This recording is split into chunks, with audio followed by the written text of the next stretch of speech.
Alright, everybody, I'm here. Hello. Hang on, let me get this music paused. You can go wait for now. How is everybody? How are we doing?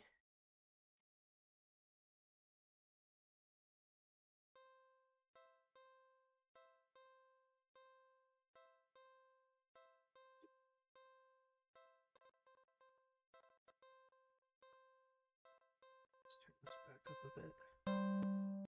Fiddle with some things. Maybe put the mic near my face. Hello, Noble Clover. Hello, copyrighted artist. And hello, Ghost Kitty. This is a game I found last time I streamed when I was browsing through itch.io, and it's actually really cute. Poppy, you're blocking the light. Omni, hello, hello, how are you? Is that background music too loud? Probably. There.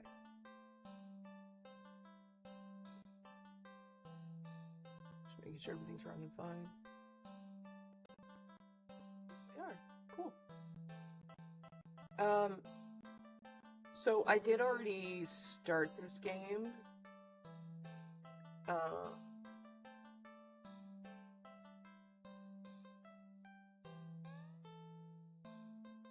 I didn't know I could save. Is there... Hang on, I want to see if there's a way I can restart it so you guys can see the,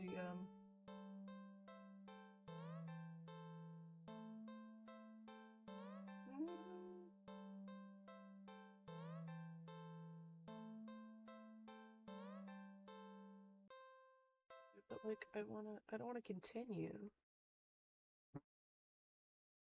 Do I have to, like, uninstall and reinstall it to get the beginning again? I think I do.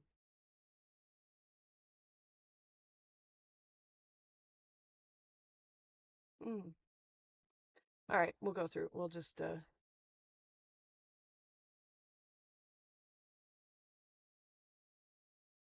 The cat, the one in the game in the background, looks like Mr. Batman or Miss Magic. Yeah, that's why I used a picture that I drew of Batman, um, for the thumbnail.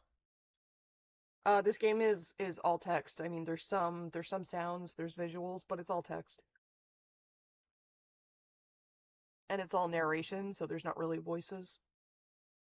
You're walking, right? Of course. It's the first time in a while that you felt like going out. And you're actually glad that you did. The weather is absolutely perfect today. That's a good sign, right? Maybe your luck is finally starting to turn around. You tentatively allow yourself to feel excited for the possibilities of where you could go or what you could do. Maybe even who you could meet. You're so deep in thought that you almost miss it. Meow. Huh? What was that? Curiosity guiding your steps, you follow the sound of the entrance of a lonely alleyway. The sunlight only just manages to reach down between the tall buildings on either side. You timidly enter the alley and walk forward, the loose gravel and scattered debris on the ground softening your steps. Meow, meow. Finally, the sound source comes into view in the warm, almost ethereal light of the alley. At the end of the alley, in a big cardboard box,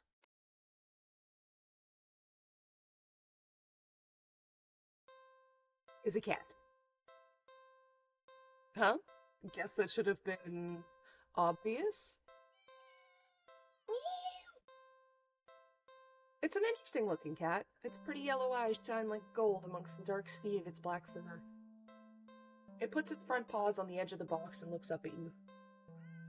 Meow. So, you look so familiar, right? Meow. The first time, like when you very first open the game, he's just say, so cute. Then again, it is a cat. Not many different ways for a standard black cat to look after all. This one sure is cute though. Just look.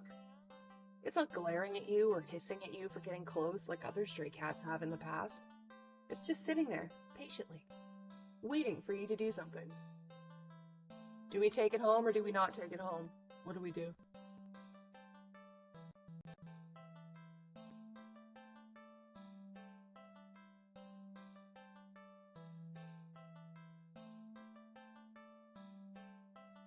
I know a few things that happened, but I'm not going to ruin it for the three of you that have stuck around to see.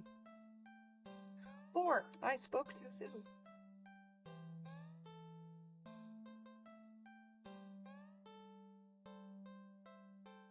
We'll take it home just to show you guys.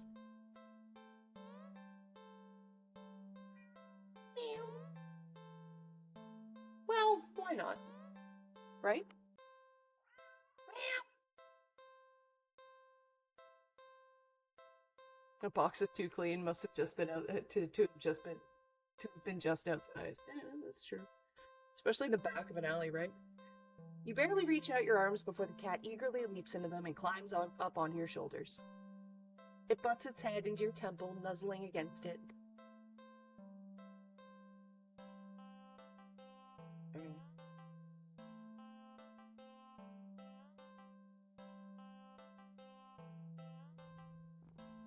Purr, purr, purr.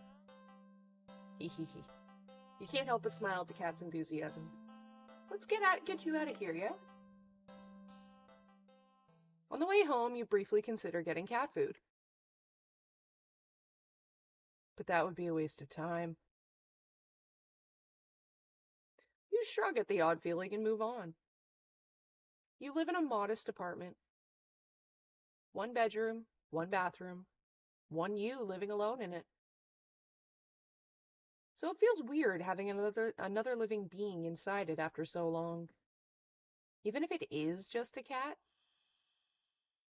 After locking the front door and placing the cat on the floor, you wait for it to walk away and explore the new environment. But it simply sits and looks up at you expectantly. We'll do something with the cat. Like what?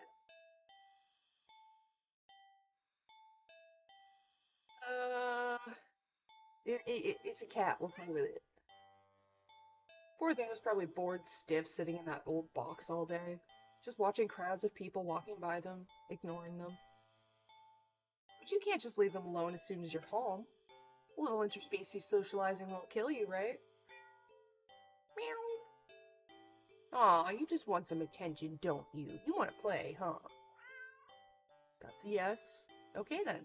What to play, though? Ow. Hurting myself. Look for some yarn.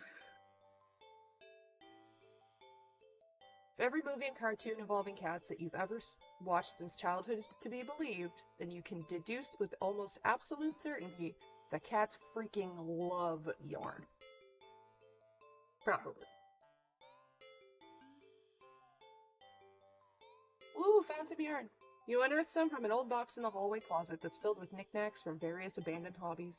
You consider just handing the ball of bright red yarn over to the cat and supervising from the side. But that would defeat the idea of playing together, wouldn't it? You cut off a decent length of string from the ball of yarn and go back to the living room. The cat is resting on the floor. It does not look enthused. It's not asleep, but when it looks up as you enter the living room, you feel it could doze off right then and there. You'll fix that. You smirk a little, confident with your surprise. String! And you let a little piece of yarn dangle just above the floor, pinched between your thumb and index finger. Oh. Oh. Oh no. The sudden shift in the cat's demeanor makes your heart start to beat a little faster. Why'd it go dark? The posture's barely changed at all. Just a subtle shift of its head and ears. A slight tension in its shoulders. A sharpness in the gaze as it locks onto the yarn dangling an inch above the floor. The cat could still pass as being almost relaxed? Calm. Oh no. And the air is thick with its eagerness to lunge forward. That's not right. Mm-mm. Nope, nope, nope.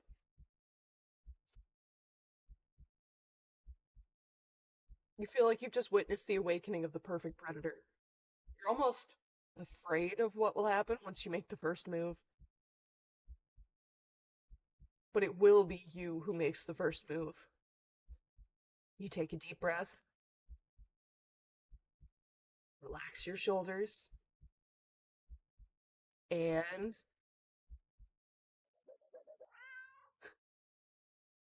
so much tension. Wiggle, wiggle, wiggle. Yoink. The cat lunged the instant you wiggled the yarn, but you're faster.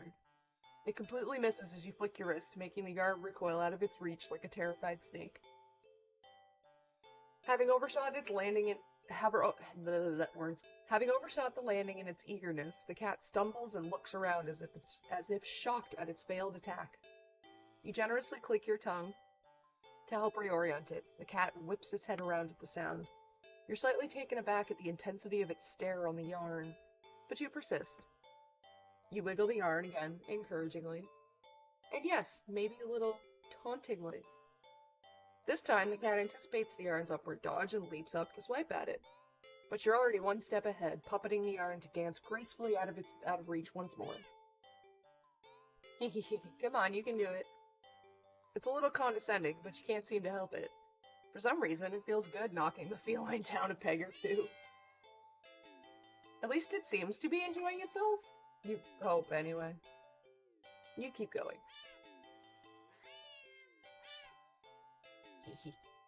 Must be getting frustrated. You could swear it nearly took a shot at your eye the last time. It had jumped so high and erratically. You've been keeping the yarn in constant motion, afraid to slow down. Your wrist is starting to get tired. The cat doesn't seem to be losing any energy, though. It's like... it's getting faster and faster. Flick. Flick. Flick. Your wrist cramps, finally cramps sharply, making you lose control of the yarn's motion as the tip of it brushes lightly against your stomach. Slash. Oh no. What happened? Pain rips across your lower torso. Into your torso. Blood pours out of your mouth. In a daze, you look down and see red blooming slowly along the bottom of your shirt, around the tears in the fabric. Cough, cough. Plop.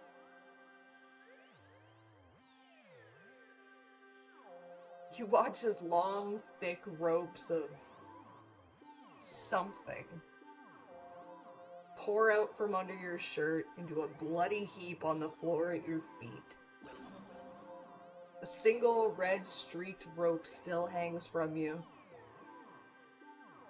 connecting you to all that mess. Are those your... You crumble to the ground and topple over onto your side. Your vision's gone blurry. But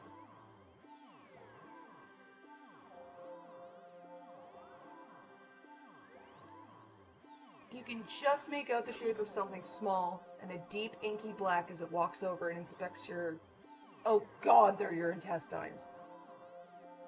Subsio, before it starts to giddily roll around in the mass of your bloody insides next to you. This game is great. Darkness falls over you. The cat sounds happy. Nonsensically, you wonder where the yarn has gone, but there's really no need to worry about it. The cat seems content with the next best thing. Ending 11 at the end of your rope. So in a nutshell, that's what this game is. How do we feel about it so far? How do we feel to our intro to it?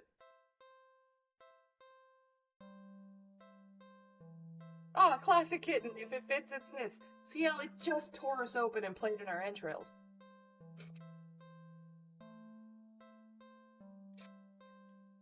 This is not a kitten.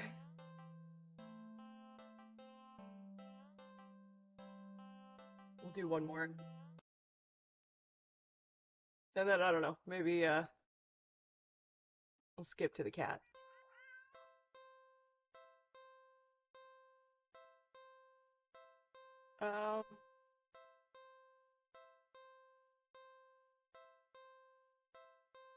Oh, I'll show you the first one that I found. Ah, yes, classic cat stuff. You'd never take this thing home with you. You just can't take it home with you. You're a responsible adult. You are. With rent and bills to pay for, not to mention you need to buy food and survive too. There's no way you could care for a cat long term, right? You can barely afford this little outing on your day off. Meow. What to do? Let's feed the cat. Cat must be hungry. If it's can't imagine it's had that much to eat if it's so attached to the box that it's in, though it doesn't exactly seem malnourished either. Surely it must have left the box to search for food then? For some reason, the back of your mind tells you that's not the case, and to not think about it any further. But, either way, You can't really expect to enjoy your day out knowing you left behind a hungry cat, especially when you could have done something to help. So, what to do about the hungry kitty?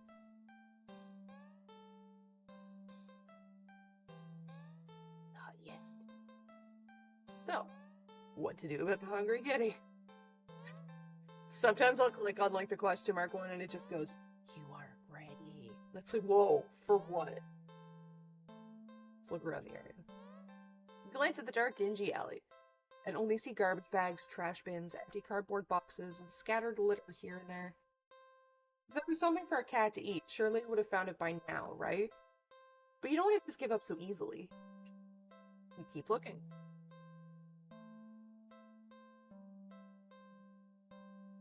What's up, lad? You see only garbage. You sniff and only smell garbage. You listen. Scritch, scritch. You just barely make out the sound of a faint scurrying by a trash bin a few feet away. Quietly, oh so quietly, you creep over to the bin. And you lunge. Crash! You weren't very graceful in your attempt. You stumbled and knocked over a stack of nearby boxes full of more trash. But as you stand up, grasped in your hand, is a small mouse. The mouse squeaks and shrieks in distress, wriggling and struggling desperately in your grip. You're holding it too tightly and carefully for it to be able to bite or scratch you, though. It wears itself out eventually and looks up at you with black eyes. It's completely at your mercy. Feed it. His eyeballs! The mouse looks scared, as if it could sense your intentions. It weakly starts to struggle again. Oh, don't worry, CL, I get my comeuppance. I know this ending. This one's kind of fucking funny. The mouse is reluctant. Feed it. Feed the mouse to the cat. It's a circle of life. 1 second. Alright, yep. Sad mouse. We won't read the mouse sad. Satisfied, the cat mews happily at you, red tinting its fangs. The cat curls up its now bloody-stained box and goes to sleep. You take the chance to leave. A well-fed cat will likely follow you home after all. And as cute as the cat is, you really can't afford a pet right now. Still, feeling a little guilty about the mouse, you decide to just go home.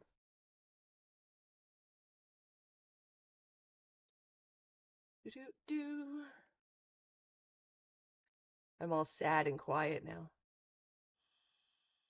After a long walk home, you finally enter your apartment. You head straight for your room and go to bed, and collapse on your bed, falling into a fitful sleep. Later, you wake up. Scratch, scratch. Squeak, squeak. I come into this stream and you have the mouse, and when I fucking get you, Griff. Then I fed it to a cat. To squeaking and scurrying noises all around you. So loud and constant, they sound like screams in the darkness of your room. Oh no. You see the shifting in shadows of hundreds of mice surrounding your bed.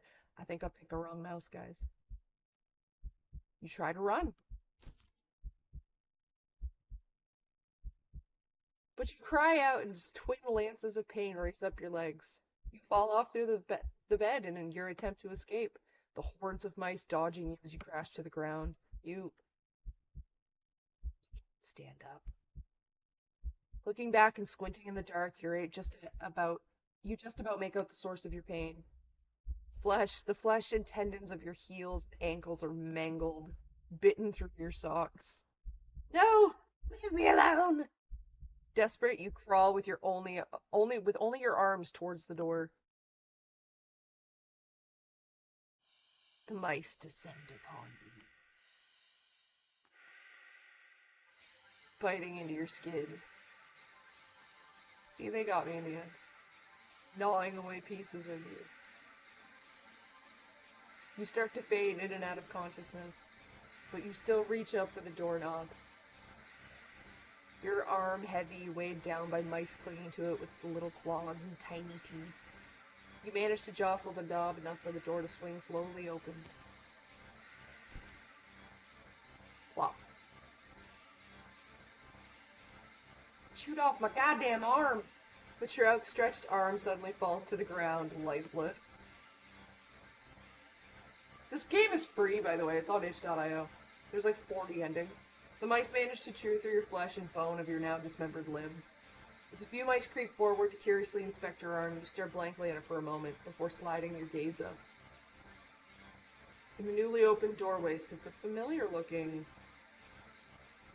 mouse. It stares at you. The darkness in its beady black eyes, the darkness in its... Oh, sorry. You can't begin to measure their depths. Good try.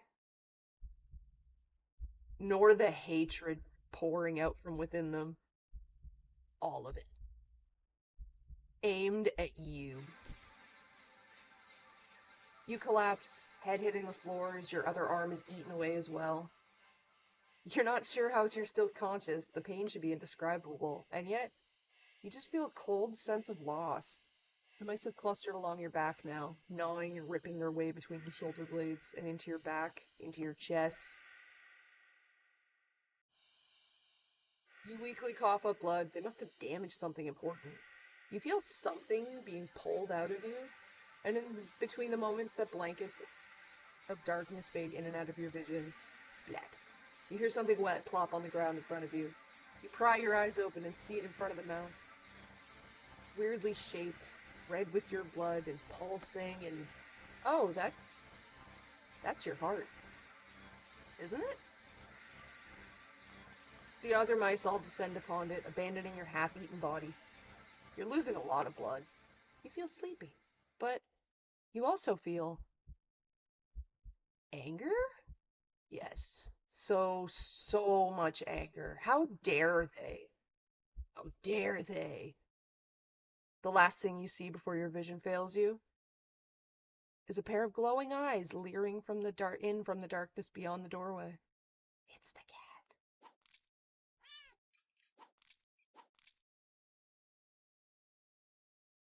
You hear squeaks and shrieks of terror all around you. The cat saved me! Low yowls, deep snarls, gnashing teeth, tearing flesh, and your remaining senses leave you. You smile weakly at the last of your strength, when something soft, slightly damp and sticky... Something with soft, slightly damp and sticky fur nuzzles your cheek. Good kitty. Ending 27, well fed. I love this game, it's great. I'll stop traumatizing everybody now.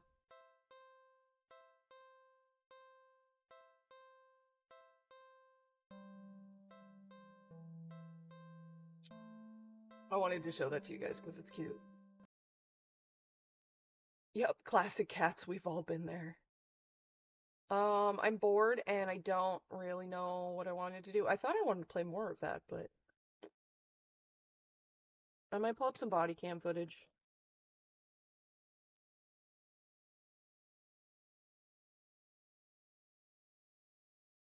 Ah, buttons. How is everybody? How are you guys doing? How's your December? How are we still alive after losing a heart? I mean, we weren't for very long. How am I? I'm alright. I'm not. I don't like Christmas. And it's a rough Christmas. So we get so much more fun.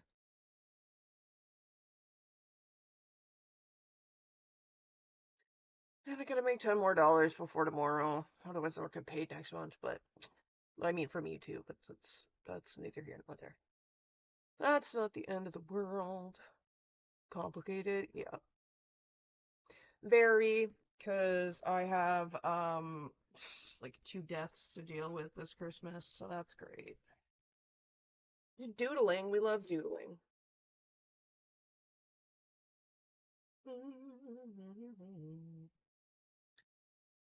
Where's one of my favorite Karens?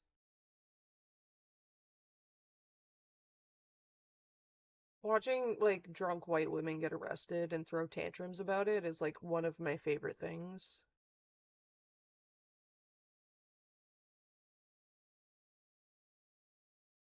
Oh, sovereign citizens, those are some of my favorites.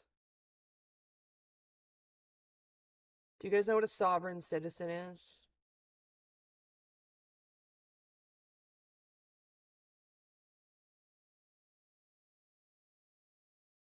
All right, have a good nap, lad. Can I change the title of my stream? I don't think I can.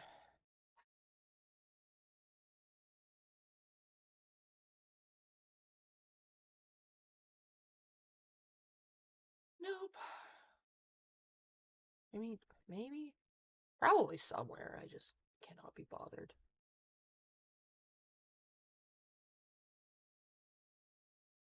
Probably find something to rage about because I get views when I rage. No, I'm absolutely joking. So yeah, do you guys know what a sovereign citizen is? Sovereign citizens are some of my favorite to fucking laugh at.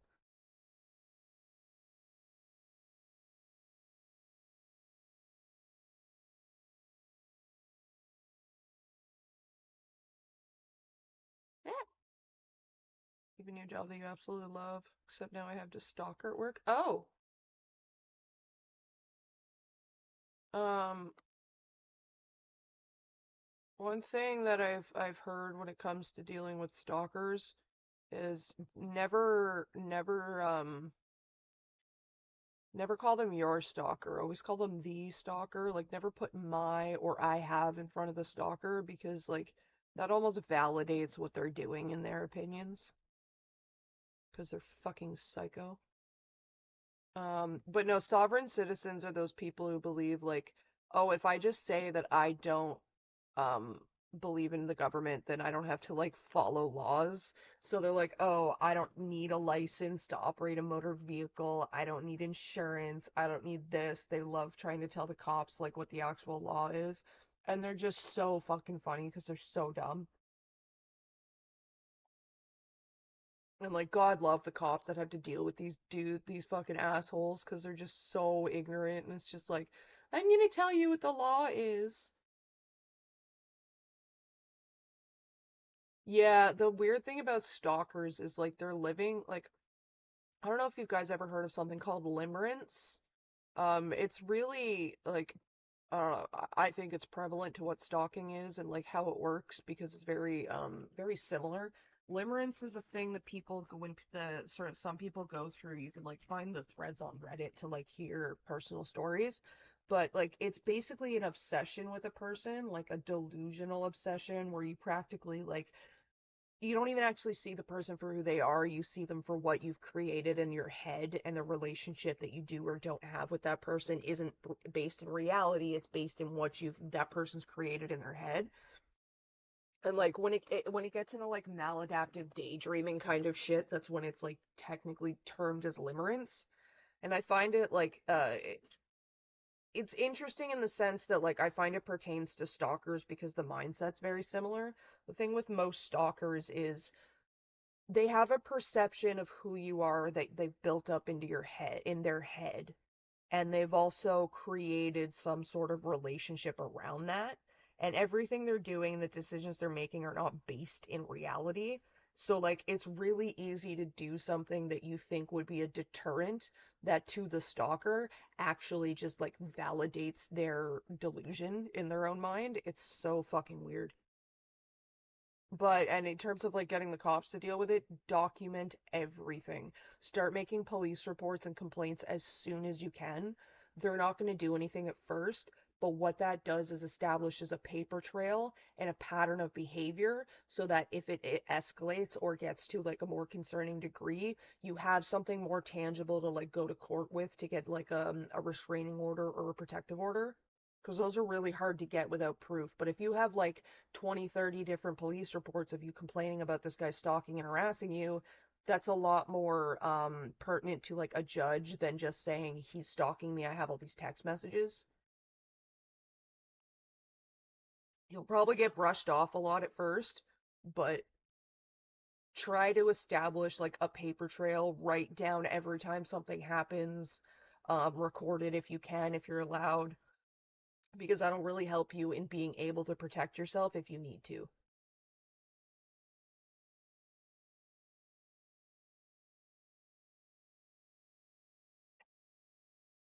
Apparently something like, sorry, Ciel just said, yeah, this guy's told me I'm his best friend. We have to be friendly at my job. I work in a toy store, so he took my friendliness as personal. Apparently something like 52% of people cannot tell when they're being flirted with. Like, some people genuinely just take, like, common decency or just being polite or just cheerful as being interested. You've done a few incident reports already. That's good. Just for your own sake, I would follow those up with actual police reports. Um, because, like, the thing is, people like that, they never do it once. You're probably not the first, and you won't be the last. Um, and you don't know at what point he's willing to escalate to. So I would follow those incident reports up with police reports. Again, they're probably not going to do anything. They may even just ignore you, brush you off, laugh you out of the police station, whatever. But do get reported what you can, because that will help you in the case that it gets worse. Unfortunately, most of the time, especially with stalking and harassment, the cops won't do anything until there's like assault or a break-in been committed.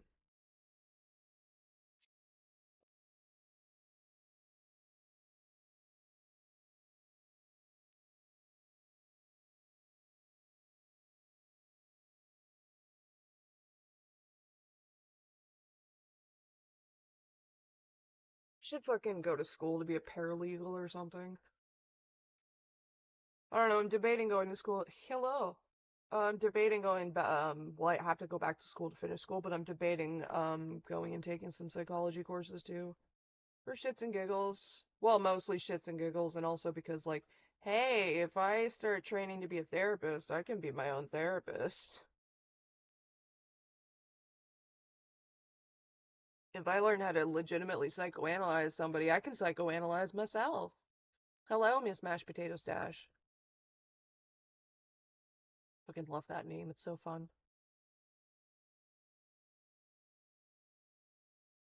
What? First century overload to your dad's visitation in the weekend. So go. No, you're fine. You're fine, Ghost Kitty. I don't even think it's romantic in his head. Well, yeah, that's the thing with obsession. It's not always romantic. It's usually just possessive in nature. But the thing is, like, people who get possessive over other people, like, you don't know to what point they're willing to escalate. It just ran away the last time you saw him. I mean, the mood. Ew, he was touching your face? Is he? That's weird. That's strange. Don't touch people's faces. Oh, shoplifters are fun too. Anyway, we'll watch some of these guys because the sovereign citizens are so fun.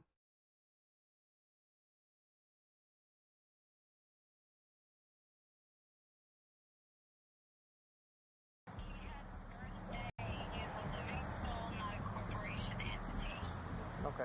Does that make sense? Not at all. You are stomping all over my constitutional rights. I'm not driving, I'm He is a living soul, not a constitutional embassy. What the fuck did she just say?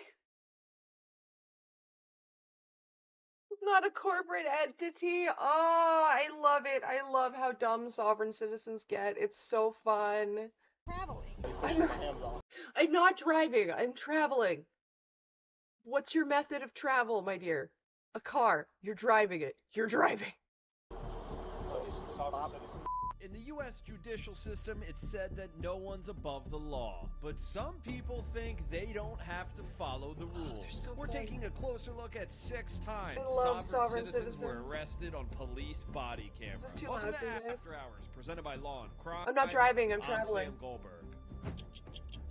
Okay, So, sovereign citizens believe that the legal definition of driving is for commercial use. So, unless you're driving like a Mack truck delivering things, or like an Amazon delivery truck, or like any sort of local delivery truck, you're not like that's driving. Otherwise, you're traveling. And it's just, oh, the mental gymnastics is so fun. Like, you guys know Lily would be one of these.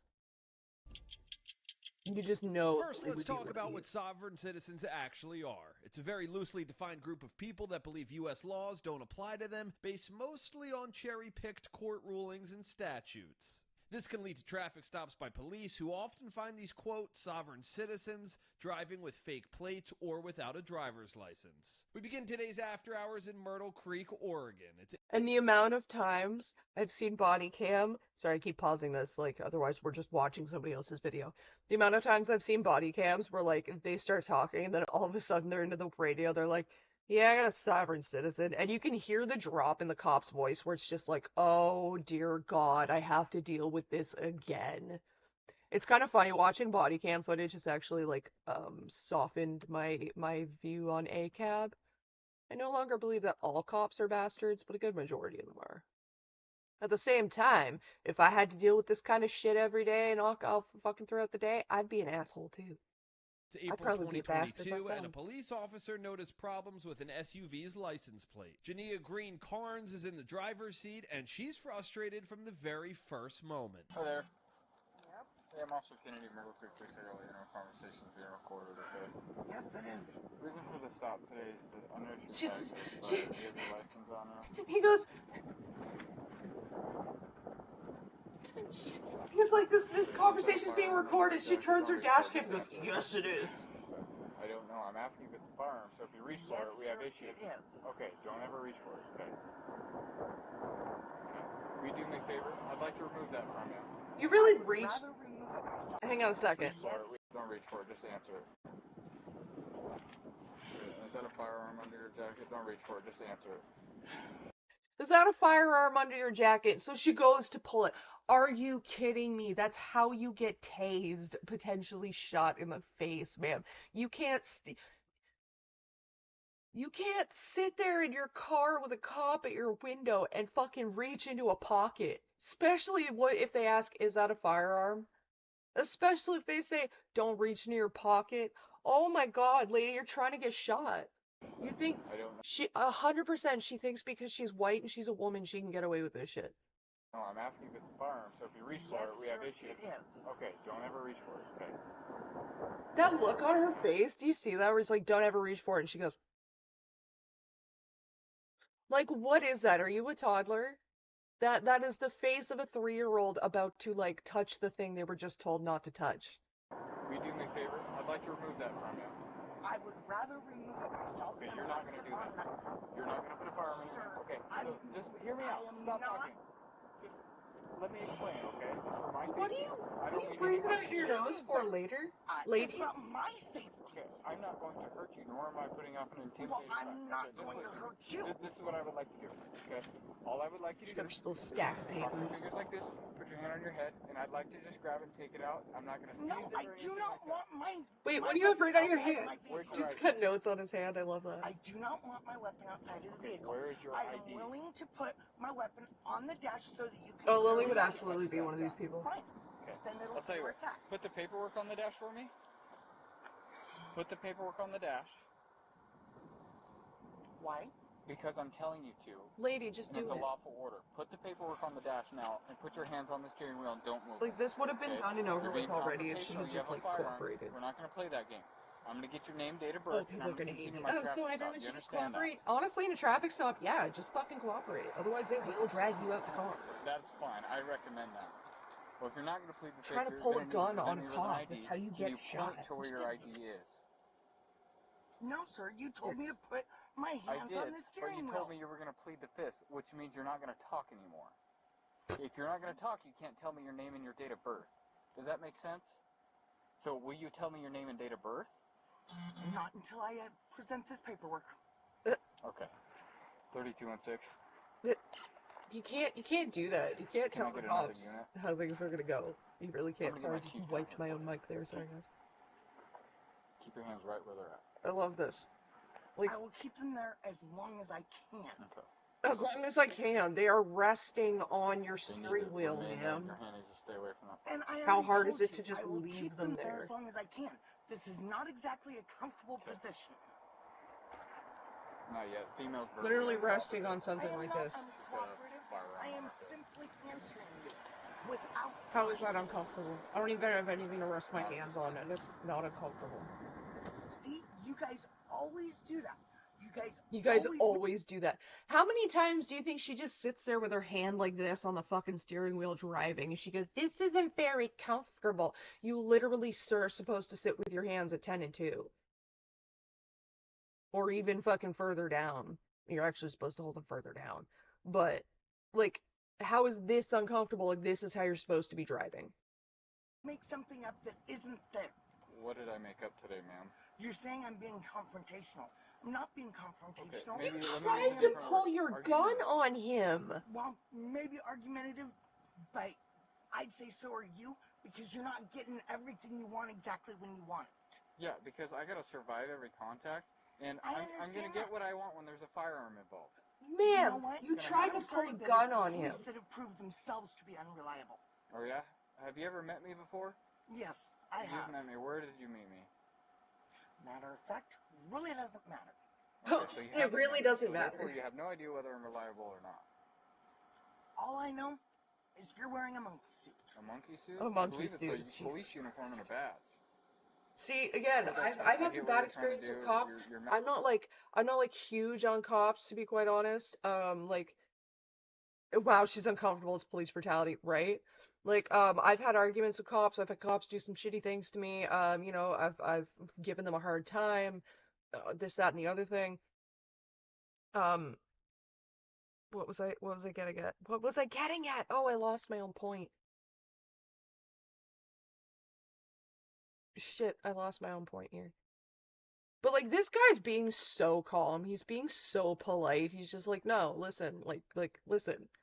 I'm not interested in dying, okay? Like you tried to pull a gun on me. Most of the time when people do that, I get shot at. So like, but she's like, oh, I'm uncomfortable. Ma'am, you tried to pull a fucking gun on him. If you were a dude or not white, you'd have been hauled out of the car already. mad at the badge, not at me. I'm just trying to go I home don't every day. trust the badge. And I've seen Okay, you enough don't of this have to body trust cam me, footage but to I know also, if she not that were I not don't a trust you, white I can't female trust you and because pulled I a don't gun know like you. that, she would have Okay, been I dragged stop out of the car hundreds already. I stop hundreds, that's- possibly thousands of people every year, and I have to survive each of those Because contacts on for camera, a she duration admitted of to it. 25 years. Legally, that could be a I know how charge, to and do he's that, being very and I know kind by how not to charging her with react that if right they away. do have a firearm, and so that's what I go off of. Okay. And I was willing to compromise with you, but you're not willing to compromise. You want it What your is the way. compromise? He doesn't I compromise am as a willing to cop, put it lady. on the dash, or even to allow you to put it on the dash. I am I would not like to do that. willing to allow you to remove it from my vehicle. Okay. It can't be within I your can work reach, with you on otherwise that a it's little not bit. fucking If secured I'm going and to put it's it on not your safe. dash, I'm going to unload it first. That's fine. Okay. Will you put your hands on your head with your fingers crossed so I can remove it from you? Thank you. Like, see, I people appreciate that. people get into these situations and they think like, oh, the cop's just trying to manhandle me without manhandling me. The cop's just being a dick. The cop just wants his way. Like, the cop just wants everything his way or the highway.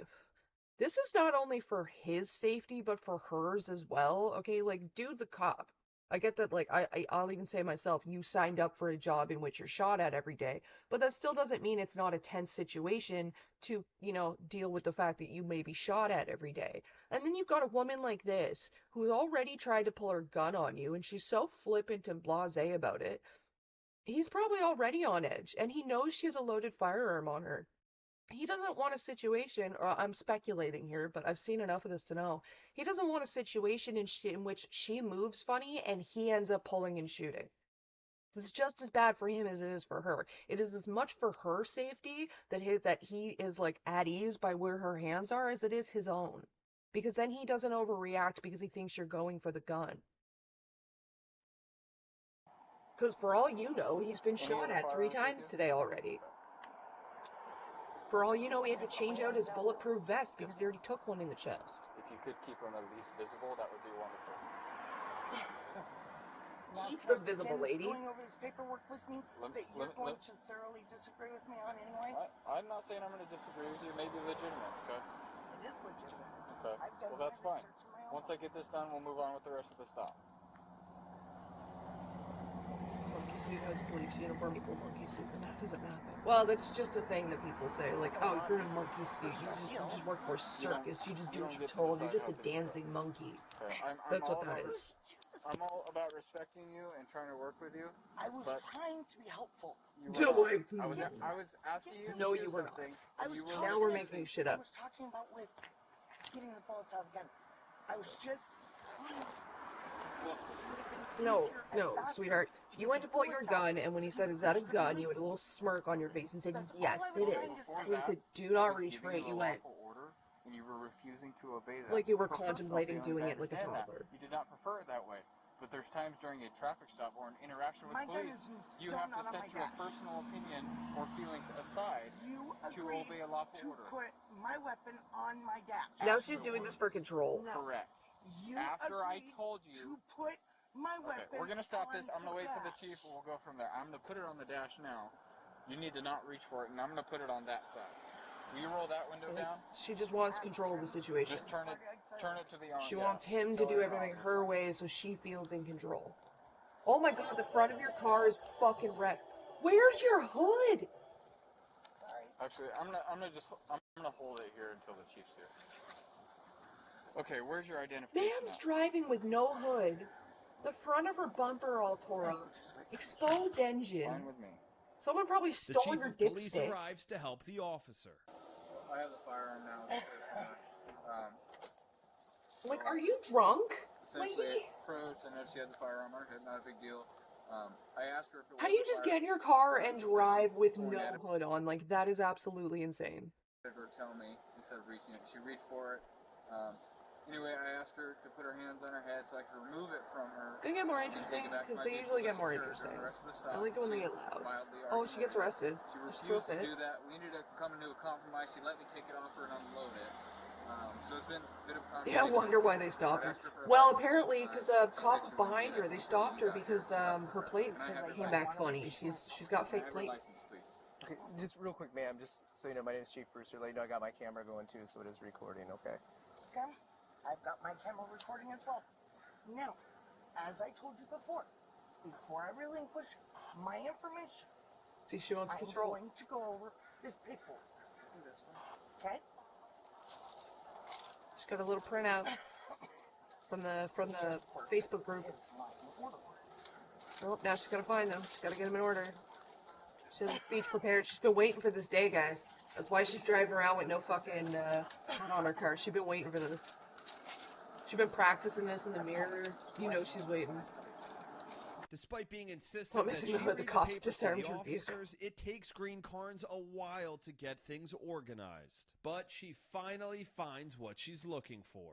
So, Is that all handwritten, asking too? me for my driver's license. No, it's printed out. Oh, that's...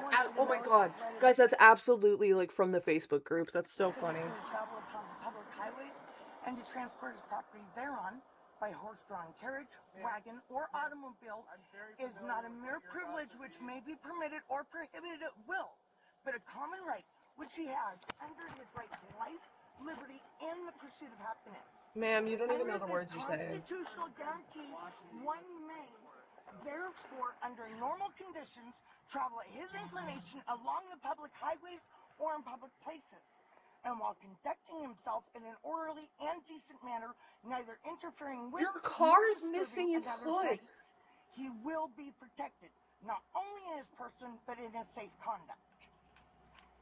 You can't drive around with fake plates. That is legitimately unsafe. And I can give you where to find that if you would like. And we don't need to.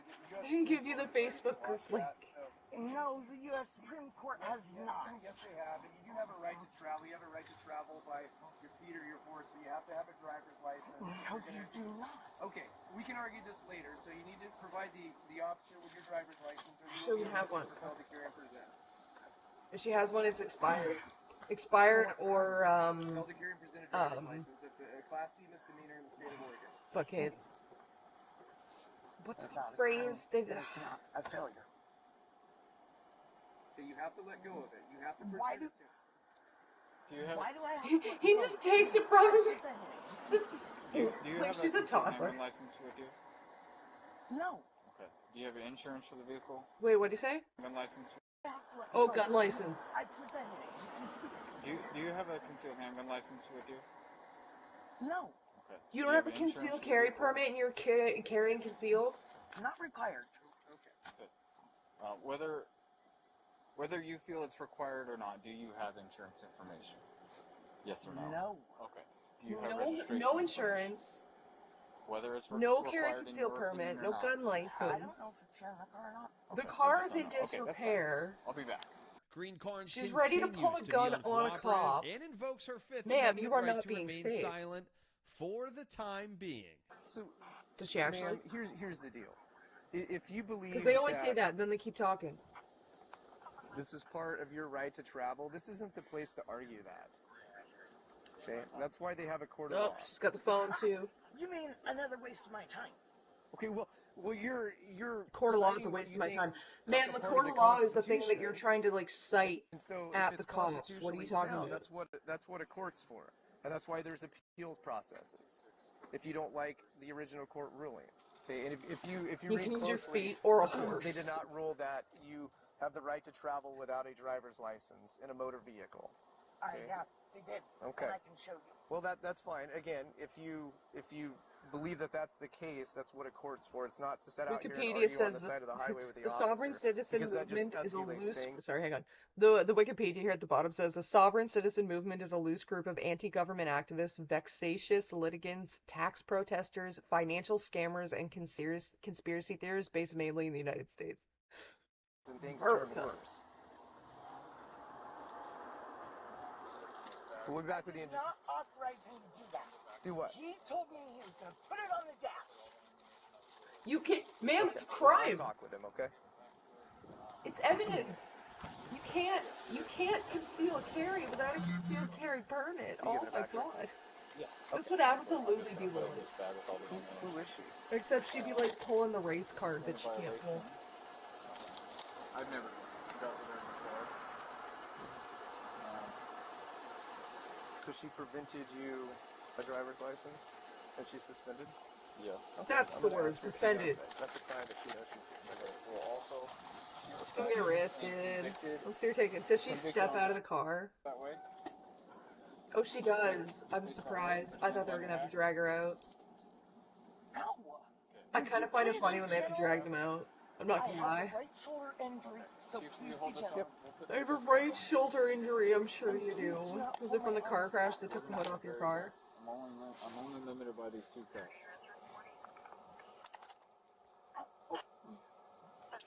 Too high. It'd be a little better if you were. Buddy, you don't get to pick where they are. Let's go see this one. Next, we're headed to beautiful Sedona, Arizona. It's the summer of 2021, and this vehicle has a fake This was license recent, plate. too. The officer approaches the passenger side to talk to the driver, who's identified as Matthew Tucciarone. Oh, I think I've seen this one. Oh, I think I have. This guy's like got a fucking social media career out of doing this. Hi, I'm Officer Woods from Sedona Police Department. The reason I stopped you is it appears you have a fictitious license plate on the back of your vehicle. Do you know anything about that? I'm a sovereign human being, Okay. and I'm an American national. Okay. Do you have your driver's license, insurance, and registration, please? Nope. What? No. Do you have any form of ID on you? No, Matthew Tucciarone is my name. Okay. All right. So just so I've you been know. pulled over a couple times already by state troopers, sheriffs. He's gonna get manhandled. Okay. I don't agree. Tucciarone wasn't interested in hearing what the officer had to say and actually ended up rolling up the window while the officer was talking. All right. Go ahead and step out, please. Oh, he gonna pull him out. Oh, this gonna be good. Step out of your car, please. I didn't do anything Mary wrong. 1, I need another unit. Step it up, please. I did not do anything wrong. Pennsylvania versus Mims is a Supreme Court case law that says you're required to get out of that car if I ask you. If you do not, I'm going to force you to. Hold on a second. I'm calling my lawyer. Okay. Get out of your car. Lawyers don't matter when you're getting arrested. That's afterwards. You can call your lawyer if you want, but as soon as another officer gets here, I'm going to force you out of that car if you don't get out on your own. I don't need to be under arrest. I didn't do anything wrong. You're being detained right now. You're And not Pennsylvania under arrest. versus Mims is Detained the and United under States arrest Supreme are two Court different case. things. You're being detained Why? because I told you I'm investigating one crime. You also said you don't have a driver's license, which is another one, And if you don't provide me a form of identification when I'm investigating you for a crime that is a third crime that I'm investigating you for, There is no crime. you are required Yeah, by no, law to provide me you your have true, full to legal name if I'm you have to investigating a identify crime. yourself if they ask, just like they If have you to do not identify provide me themselves with if your you true, ask. full legal name, you can be arrested for that. Matthew Tucciaroni. Okay. Do you have a driver's license or any other form of I am a identification? sovereign being. My name is Matthew Tucciaroni. Okay. Again, Arizona Revised Statutes Rolling up the windows, 28-55 the cop's face was iconic. requires Jason you to show Deckbed. me an ID Well, card or driver's. I watched the body cam footage the other day of this dude being arrested. Now, this dude is like, I swear he's undiagnosed schizophrenic or something. Like, man, my man's got some mental health problems going on. And he's like up against a cop car and they have him in cuffs and there's like 3 cops holding him like while they're searching him. And dude's just standing there. He's not really fighting them, but he's being mouthy as fuck. And he's just like looks over his shoulder at the cops holding him. He goes, "This is the best sex I ever had." And I don't know why, but it just lives in my head rent free. Just the fucking. It was so iconic. Like they're patting you down, they're searching your pockets for weapons. You're just like, "This is the best sex I ever had, fellas." license. Get out. No, I'm not getting out of the Okay. car. This is I'm gonna not, give I you. didn't do anything wrong. The American Alright. national street time Matthew, Congress supposed to follow American laws and snuck in being sovereign citizens sound. If you do not get out, That's my favorite part, Patty, is like when they're like, "Oh, this is my constitutional rights. This is my that. This is my, these are the rights that I have." And then you bring up you bring up court or whatever, and they're like, "No, that doesn't count. That doesn't matter. That's a waste of my time, bro." That entire process is like the whole thing you're citing right now. Like the Constitution and constitutional rights and how your rights were decided and how they work on a federal versus a state level. Like that's all like your court system and your law system. You can't sit there and cite your own fucking laws as a reason why you can do something. And then when the cops go, actually, that's against the law, you can't just be like, no. I'm gonna force They you out. don't An count. officer that Tucciaroni seems to know arrives at the scene and Only the tries laws I to want calm to him follow down. count. Matthew, look at me. Matthew, look at me. If you don't get out, I'm gonna force you out. I'm gonna charge you with resisting arrest also. So get out, please. Don't get out the car. I want to see you get dragged out. Come on, do it. Come on, sir. Don't reach right in your window, I've dude. asked you probably 10 times to get out. There's no reason to act like this. Get out of your car then. There's no reason to act like this. Your car's still running. You're a fucking flight risk. No reason You're to not act like cooperative. this. Do not touch me. Get out. Do not touch Do me. not Get out of the touch car. me. Do not touch me. Do not touch me. Please. Oh my god, the whiny. Please do not touch me. I have asked you 10 times to get out. Get out on your own then. What are you doing? Please do not touch me. I love when they get whiny. Ow, come on. Get on the grill. Please, I didn't do anything. Get on your stomach. Dude, you were so tough a second ago. Nope. Nope. I'll have to. Who's Albert Citizen? Please, don't touch me. Hello, Anonymous. Soon as they open the door, don't touch me. Don't touch me. Sovereign Citizens, I'm surprised it still exists. This was like 3 years ago. They're my favorite. The best sex I ever had. Not to be taken out of context. Nice. Thanks, Sia. Oh, you're a sovereign citizen. Go ahead, have a nice day, right? My favorite is when they're like women and they're like, "I'm pregnant." It's like, oh, dude, she's pregnant. Well, shit, we can't arrest her now. Did you know she was pregnant? Well, no, we're gonna have to let her go. Go ahead and take a seat for me, alright? You were so tough. What happened? Just silly. I just want some. Put your feet in for me. I'm not gonna go. Please just listen to my office. Please. Inside, please. I'm not gonna go anywhere. Make yourself comfortable right now. We gotta do what we gotta do, all right? The officers Please. remove the fake license plate and express their frustration with sovereign citizens. Yeah, I went on the passenger side. Started asking They're a waste of fucking time. Like Started these. dialing people. I'm like, nope. Didn't the sovereign citizen try to assassinate Trump? Nobody tried to assassinate Trump, okay? That was fucking set up, alright? They're like, have you seen that kid? Or who that kid used to be? I'm sorry, that kid was on the spectrum and you cannot fucking tell me otherwise. That kid was a kid who was mostly brainwashed by his crazy ass family, and you cannot tell me that that wasn't planned. Okay. Every other actual legitimate assassination attempt on a US president has had the Secret Service take the fucking president down, cover him with a shell of their own bodies, and get him out of there as soon as possible. So how come when Trump was apparently shot at and like moved his head in the in like the millisecond that he needed to not die from fucking shrapnel, not even a bullet, and when the Secret Service grabs him, they all duck down and uncover his chest, his center mass, the where you would shoot to kill, while he stands there going, meh. You know why he felt safe enough to stand there going, meh? Because he only paid the guy for a certain amount of shots. Just absolutely the fuck not. That was so faked, and I will not be told otherwise. That was such a fake assassination attempt, so that Trump could murder himself without dying, and then get elected as president because of it. Because, like, oh my god, we have to elect him now. We got assassinate. Someone tried to assassinate him. I No. don't understand why they think we're making it up. You know what I mean? Like, I even told them the statute. Tucciaroni was charged with resisting arrest, displaying a No, not the one that actually hit him. There was someone who didn't get close but was arrested. And see, that's what makes me think even more that the one that actually quote unquote shot at him was completely faked, because somebody actually tried, didn't even get close, and got arrested.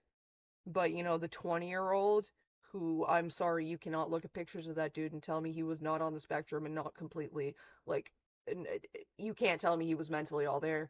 Um, you know, the 20-year-old that they literally watched him set up in the fucking area with a fucking um what is it called? Those sites that measure distance. Like he had one of those. The Secret Service watched him. They took pictures of him doing this, and yet they let him set up a fucking gun and shoot at the guy. Please. They also apparently caught the dude who assassinated that healthcare CEO, and his name is Luigi. Free Luigi. He committed no crimes. He jumped on a Goomba like he was supposed to. Anyway.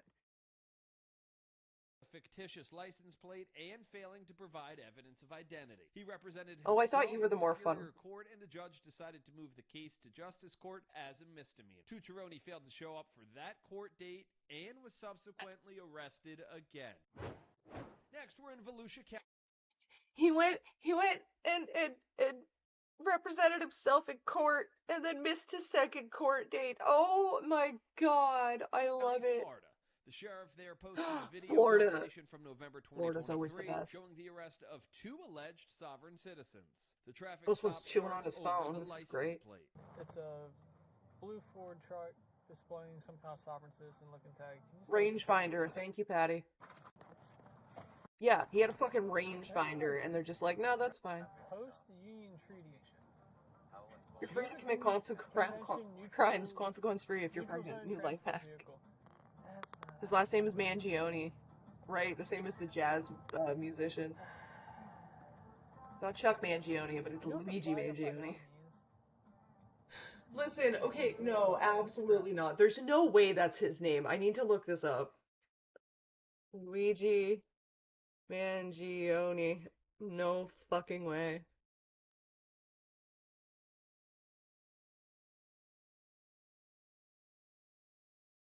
Oh my god, his name actually is Luigi Mangione. I know we're not supposed to say this, but he's cute! Look at him! He's cute! I'm sorry, but like, he's cute. He just took Eat the Rich seriously, guys. The man's committed. Look at that! He didn't hurt anybody. What are you talking about? Lies, slander, fabrications. Luigi can hit it, goat. He's got good aim too, apparently. Like, I'm sorry, but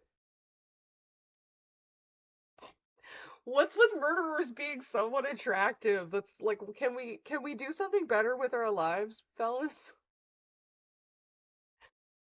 Let him go. He did nothing wrong. The whole internet is thirsting for him. I know, because he's cute, and he did a good thing. Kearney, that's horrible. No, I don't care. I do not care. let the man go, right? Like, he committed no crimes. My man is innocent. This is the one killer we can actually thirst over because he didn't do anything wrong. Oh, have you guys seen the Ruby Frankie body cam? Like, have you guys seen Ruby Frankie getting arrested? Honestly, one of the most satisfying things I think I've seen this year is this body cam footage coming out.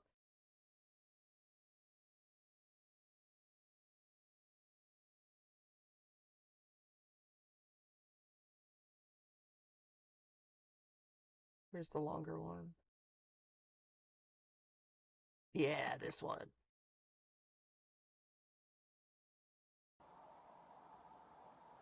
Your Honor, he's a cutie patootie. Listen, people said that about Richard Ramirez and about Ted Bundy and about Paul Bernardo. A whole bunch of female killers and predators get off the hook because they're pretty. But like, he didn't hurt anybody. He just ate the rich. And like, where was this dude's bodyguards? Isn't Ruby that bad vlog mom? Yes. So for those who don't know, Ruby Frankie is the mother of 8 Passengers, which used to be a family vlog channel on YouTube. And she got arrested, like exposed, and then arrested and charged and convicted of severe fucking child abuse to her kids. And frankly, Frankie, I think this is fantastic because, like, there's a huge problem with, like, family vlog channels and people exploiting and abusing their children online for views and shit like that. There's also a problem with, like, people just being predatory on the internet and it's not fucking dealt with. Like, there's no actual repercussions. And this is, like, one of, I think, 2 or 3 different, YouTubers who are actually getting fucking charged or sued this year that kind of makes me feel a little bit of hope. Like there's a little bit of a turnaround going around. Yeah, she fucking Reflections or whatever. No, that wasn't a strip club. I don't remember what they called their little cult. Ruby Frankie and Jody Hildebrandt. Jody is the one who that was Ruby. Jody's the one who runs the cult.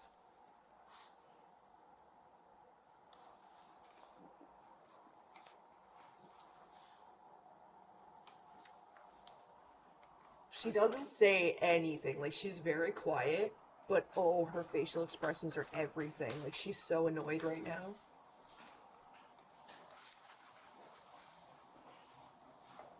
And this is a woman who has been, like, starving and like, severely abusing and torturing her children for, like, years. The same one who sent her son to the Anastasi camp, thinking let him have a bed when he got back, yes. Oh, man. That's just really loud.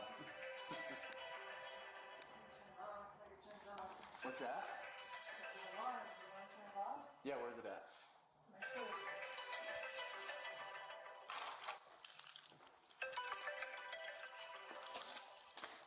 I don't know, those are connected to it. Hello, Hailstorm. We're watching Ruby Frankie get arrested.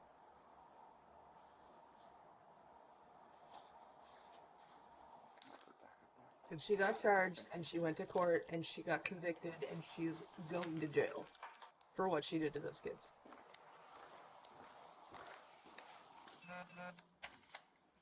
Hi, who are you?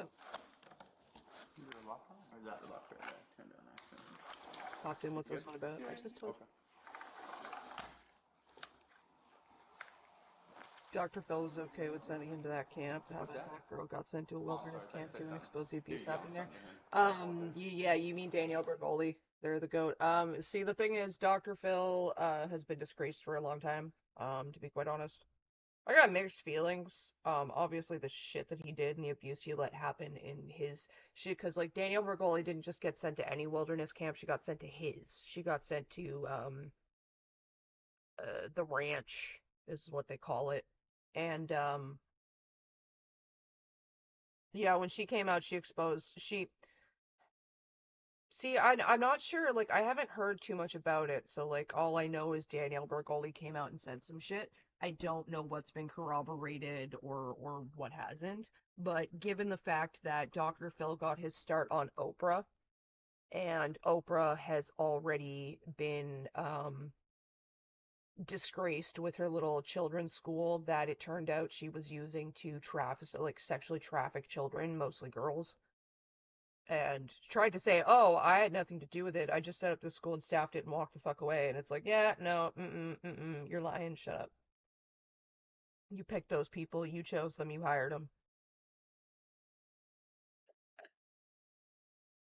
But yeah, the ranch, it wouldn't surprise me the shitty things were going on at the ranch because again, Dr. Phil got his start on Oprah, and I got no doubt in my mind that he didn't know what Oprah was doing. So, I got mixed feelings about the show because I know the show did exploit people, and I know it didn't really help people, the people that went on the show like it should have, but his show really helped me when I was growing up. Um, and not even like what he said, but like listening to people tell their stories on his show was actually like really pivotal for me when I was growing up, because it normalized the idea of people talking about their trauma or like airing out the family laundry. And like I know it wasn't done in the right way and people didn't get the help that they need, but like it sounds selfish to say, but I really did. Like half the reason I'm so comfortable talking about my abuse is because for such a long time growing up, I was watching like Dr. Phil and like Maury and Jerry Springer, and it wasn't about Oprah did traffic children, yes. And it wasn't about like what the host was saying, it was just the people telling their stories and like having the strength to. And then, of course, listening to kids go on and talk about the abuse that they went through, and it just like ringing bells in my head. It was helpful for me, but I understand that also kind of came at the cost of the people that it was supposed to help.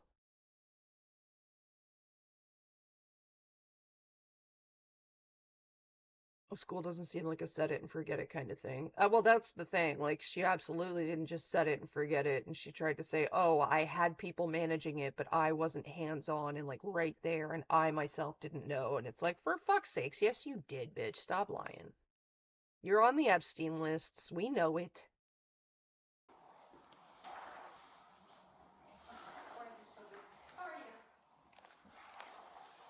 Alright, well, it feels good in here. So, hey, Ruby, at this time, I know we said that you were already detained, but I'm going to be taking you back to the police department.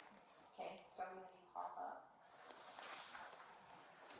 See if I can fit through here. You want to put on my This is a woman who absolutely needs to be in control Okay, all just the place your fucking hand on your time. back for me. And now she has no control other than like opening her mouth or And not. then, And she's so right now, mad. I Like, can look put at a her finger in face. each of these, okay? And I'm just going to double up those so they don't tighten up on you on the way out there. She's so angry. Where's your car? I absolutely would call Ruby Frankie a narcissist. And the thing about narcissists is they cannot stand to feel disrespected. Look at that grimace. Oh my god, look at that glare. Any weapons, anything that we're going to Look at find. her Before we put you in the face! police vehicle, we need to search your person to make sure you don't have anything on you. Is there anything you have on you? Okay, I'm going to search you before we put you in his car. That's just protocol, so I'm just going to have you step right Man, over here. you abused And just 6 widen your legs children. forward, widen your stance. And you're Yep, gonna perfect. have that Okay, where are you gonna indignant go? look on your face like Okay, you've I'm been just gonna go like disrespected. this through and make sure you don't have anything. You said you're not wearing a bra? Okay. There's Is that that just like check a tank between top your under here? ditties. Okay. Some bitches can hold a whole table with one titty, so like they gotta check under those things. I'm just gonna lift up your hair. Same with your hair. People had things everywhere. Not just the prison Alright, bullet. you're just gonna walk with Officer Hines. No, go out this way. And then, hey Hines. You want me this way or that way? Yeah. Okay. Forgot Oprah and Dr. Phil existed because they're old people. Go I ain't down my job to push their downstairs wheelchair. into the interview room No downstairs. remorse. If anything, she's so irritated. She's like, oh my god, like this is taking time out of my fucking day. Do you know who I am? My car off, but I'm leaving now, so we're good. It's still on.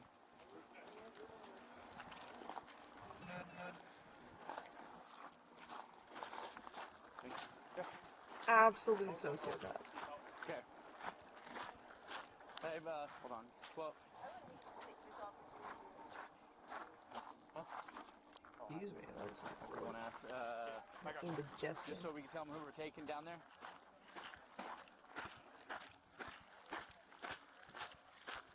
Oh god, when they question her. When they question her. If I ask her a name, or just like, then ask them about things. And then we'll take, just for shits and giggles, we'll take a look at Jodie Hildebrandt too, because Jodie Hildebrandt's just fucking insane. She called her lawyer while she's like, while the cops are right there in her house, and like her lawyer doesn't know he's on speakerphone and almost fucking gives her away for lying. Oh, it's so great. Where are the kids? Okay, so at the time that Ruby Frankie got arrested, she was in physical custody of two of her children. I believe it was her two youngest. And the rest of the kids, like the two that that got her caught, were staying at Jodie Hildebrandt's house, and I believe the rest of her kids were at her house. The house they just arrested her in, I believe, was Jodie Hildebrandt's. Um, so like four of her kids weren't living with her. Her two oldest don't have contact with her. Um, and so she only had the younger two who she was abusing most thoroughly. The dad, they got divorced and he hasn't seen his kids in like over a year, so they weren't with him. But I think what she was doing was she was jumping back and forth between her house and Jodie's house while the two youngest were at Jodie's and the two middle kids were at her house. By the time her youngest son escaped from Jodie Hildebrandt's house and went to the neighbors to get the cops called, like CPS came and removed all the kids from the house, from Jodie Hildebrandt's house, from Ruby Frankie's house. They even went and spoke to the older kids. So at this point, the kids are in police custody. It's yours if you want it. We'll say that. How's that? We also have snacks if you need anything to eat. So I know I introduced myself to you earlier, but my name is Detective Bates. Like, there's and nothing. Oh, Sergeant thank you, Tolliver. Shala. The power of Big Booba We're shouldn't be here underestimated. to talk to you about This is true. kind of a few things involving your kids. So first, are you Like, do you her live face down is just here, blank. Like, she's just not even there. or do you live up north?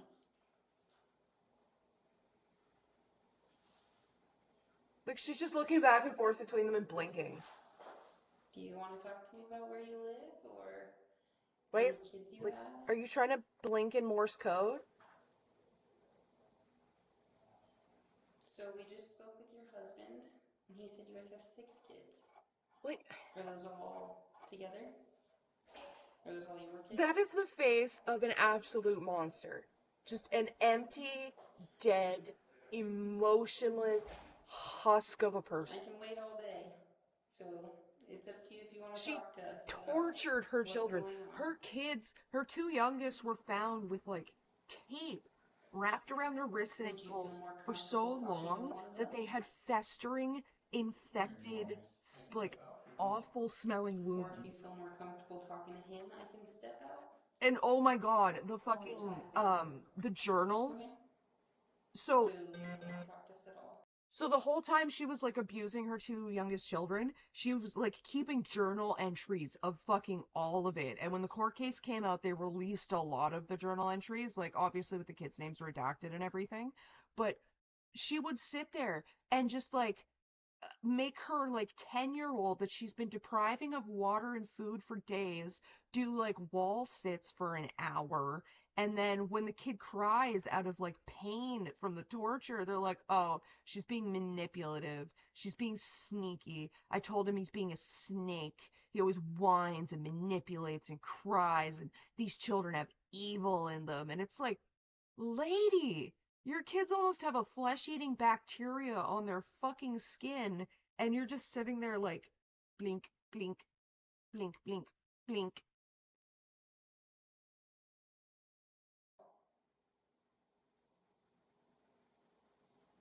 Like, absolute psychopath. Like, no feeling, no emotion, and this woman carried 6 children to term. 6 children! Do we have Jodie Hildebrandt's? Because Jodie's is really interesting too.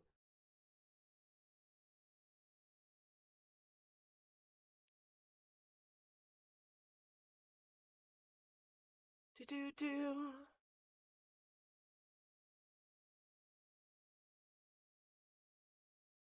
See if I can find it.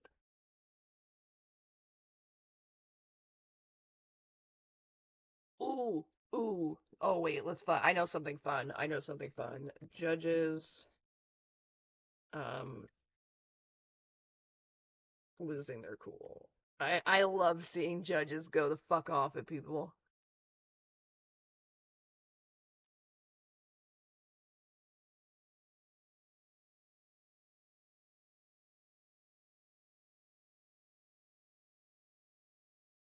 Do-do-do. What are we gonna find? What are we gonna watch? What are we gonna watch? I think I know this one.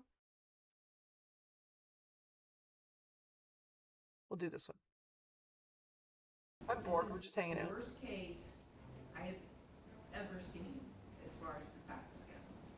Then we'll bring this fool in. So I'm warning you, do not interrupt again. Like Judge Judy, but real.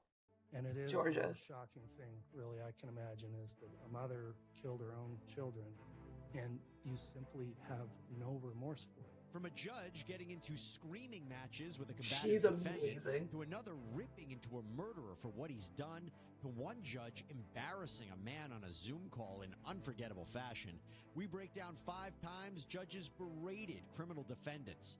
I love Long Crime Network. It's one of my favorite channels, even though I'm not I'm subscribed. Jesse Weber. We're just hanging out. Judges are usually some of the most composed people. Yes, cool.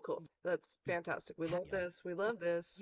Yep. Neil had some as his own attorney with standby counsel. And throughout the trial, O'Neill had some interesting and loud tactics. Fucking cuck. That's what he is. Evidence is going to show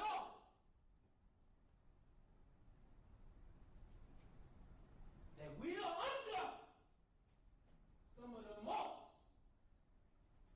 Yeah, that's not a man that killed 3 people. Look at that snarl in his face. That's not a man that killed 3 people at all, whatsoever. Did you ever see the incident where the defendant jumped and attacked a judge? Many times.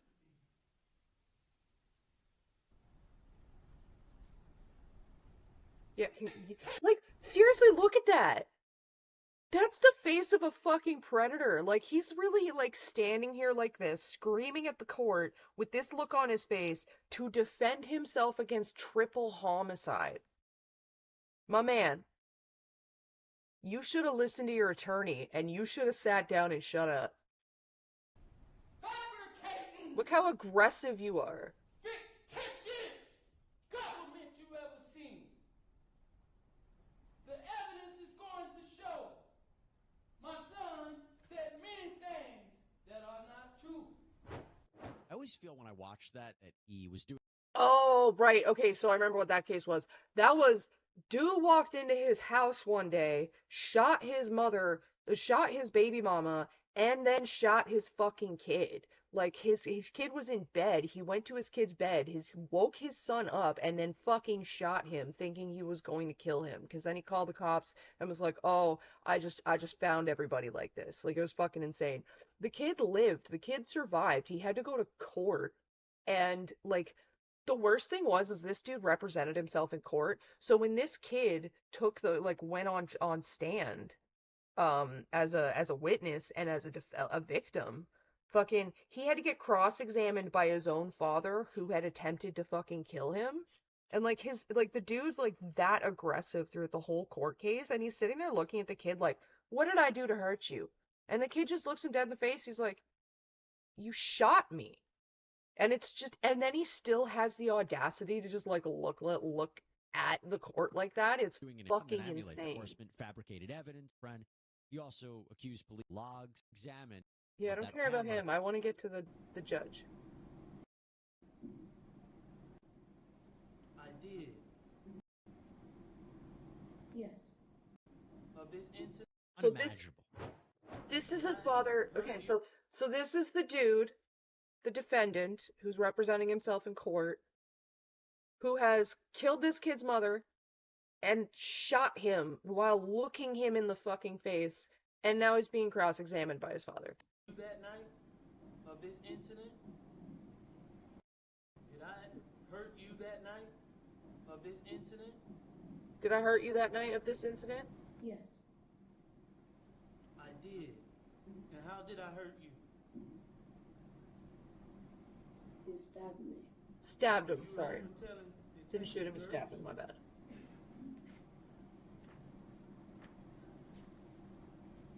after he asked,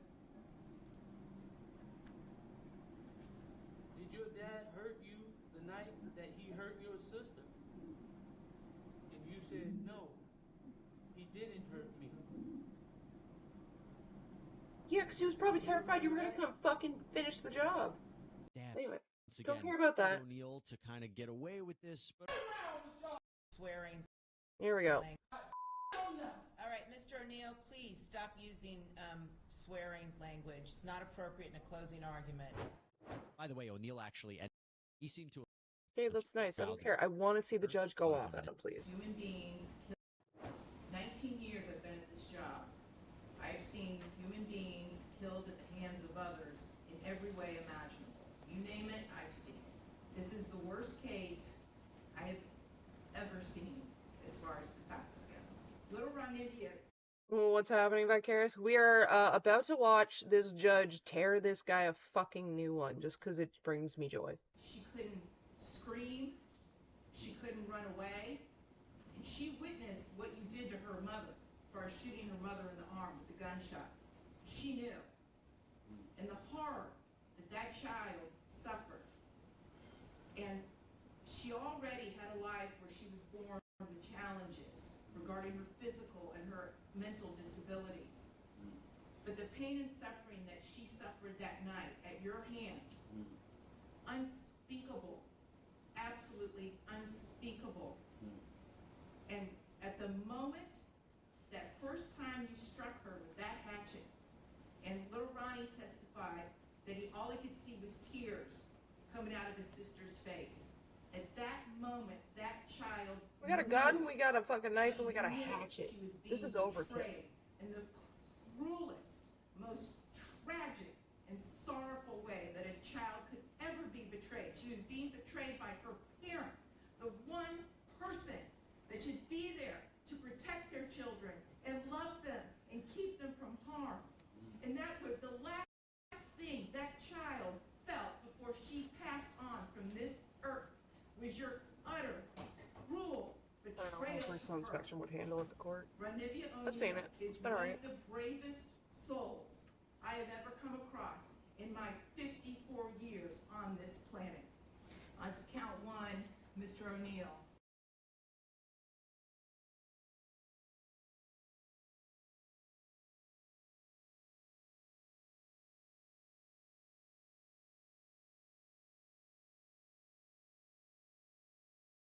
I'm sitting here talking and I'm muted. Sorry, guys. The thing about court is, like criminal court cases, the main thing in determining what is or isn't, like the one thing, sorry, that determines whether someone will or won't generally go on the stand is how how well they're going to be able to handle cross-examination. Because the thing a lot of people don't realize about cross-examination is like when you have preliminary examination, that's when your lawyer is asking you questions, okay? And the thing about criminal court is I know I fixed it, I'm sorry. The thing about criminal court is you go over and over and over and over with your lawyers what you're going to talk about in court. They go over the questions that they're going to ask you. You go over the answers that you're going to give. So it's basically like a script. Now, they will attempt to prepare you for cross-examination by cross-examining you the way they would. But the thing about cross-examination is it's not nice.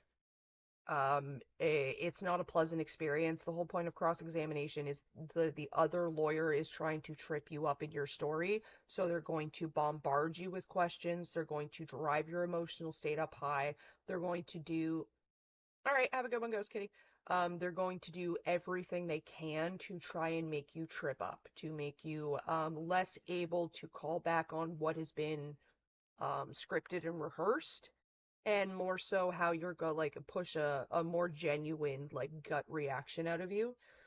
So there are some people who, on the spectrum or not, can handle cross-examination just fine because there's a lot of different types of autism that just takes like verbal stimulus very literally. So like even if the question is meant to drive up an emotional state, it's not necessarily going to come off that way because the words are coming across very literal instead of emotional. So like I said, like there are certain instances where someone who's on the spectrum could do well with cross-examination because of that very literal thinking that's not super emotionally based. Um, but then you've got what is it, like hyper emotional arousal or whatever the thing is with autism. Like if you're very emotionally affected by words, then you're really not going to do well on cross-examination. And for the most part with criminal cases, the defendant is almost always encouraged to not take the stand because it's very, very easy to like get you to trip up because like you're the one fucking lying and your lawyers know what you're lying about. So like they're just gonna be like, dude, no, absolutely the fuck not. I will adjudicate you guilty, sentence you to life in prison with a minimum mandatory of life in prison without the possibility of parole. That was powerful. In all, O'Neill Life in prison without the possibility of parole. I don't care about your ass. 21st, 2021, Brooks drove his red SUV into a Christmas parade in Waukesha, Wisconsin. He killed 6 people, wounded dozens of others. Jesus. He ended up facing a whole list of charges, how drunk were including 6 you? counts of first-degree intentional homicide. He went to trial in 2022, and his behavior in court, it went viral several times because in the days before his case got underway, he chose to go pro se, meaning acting as his own attorney. Oh god, So the that's trial never starts, ever it became- good. Okay, alright, I don't need you talking too much anymore. A lot. Through everything in there, as you can see, it's a lot. That's putting it minimal. A lot. So I have not had the time to go through everything that's in there. I'm winging it, Your Honor. Winging it. Day 3 of the trial, there was Why- a cordial moment between Brooks and Judge Why would Jennifer you- Darrow when Brooks actually apologized for any of his antics. What? I would like to issue the court an apology for me. Why would you represent yourself? You don't know In what you're doing. regards to my actions last week during the trial, I just want the court to understand Lily would never handle this type of court things to her lives. I Her should, lives. Oh god. carry myself. If Lily ever got indicted to a fucking criminal case based on like her hard drives or the grooming of children, if any of them actually went forward to the police or whatever, if I could help any of them do that, her lawyers would absolutely tell her, do not fucking take the stand. Do not fucking take the stand. Do not fucking take the stand. The second you open your mouth, you're gonna be fucking convicted. Do not take the stand. I'll be right back. I have to go to the bathroom. Yeah. Knocking stuff over.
I'm back.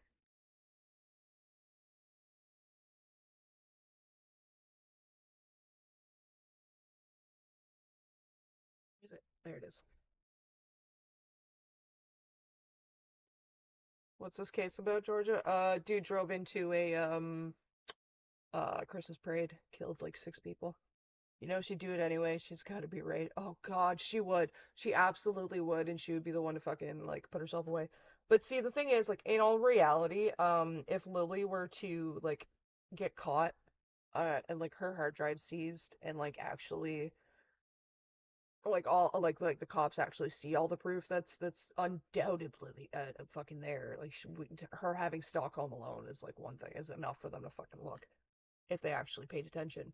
But it would probably go the way most of these cases go, which is generally the defendant will plead no contest, which is different than pleading not guilty. See, if you plead not guilty, it means you're saying I didn't fucking do it and I want a trial to prove that I didn't. If you plead guilty, then you're saying I did do it and I'm gonna accept my punishment, skip the trial, and go right to sentencing. If you plead no contest, that means what you're agreeing to is that the prosecutor has enough proof to reasonably prove that you committed some sort of crime, and you are not arguing that the proof that they have amounts to at least that. So it's like this weird way of saying, I'm not saying I did it, but I'm saying you found some sketchy shit. So it's a way to like avoid pleading guilty, but also avoid trial. And that's what a lot of them do, because trial involves investigation, which means they get to look even fucking deeper into shit and find even more fucking shit.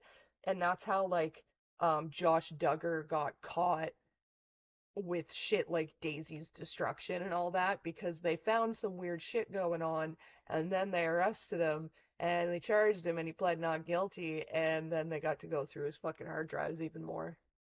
When they found out that he had split his hard drive at work and he was doing child porn on one side of the hard drive while he was doing actual work on the other side of the hard drive.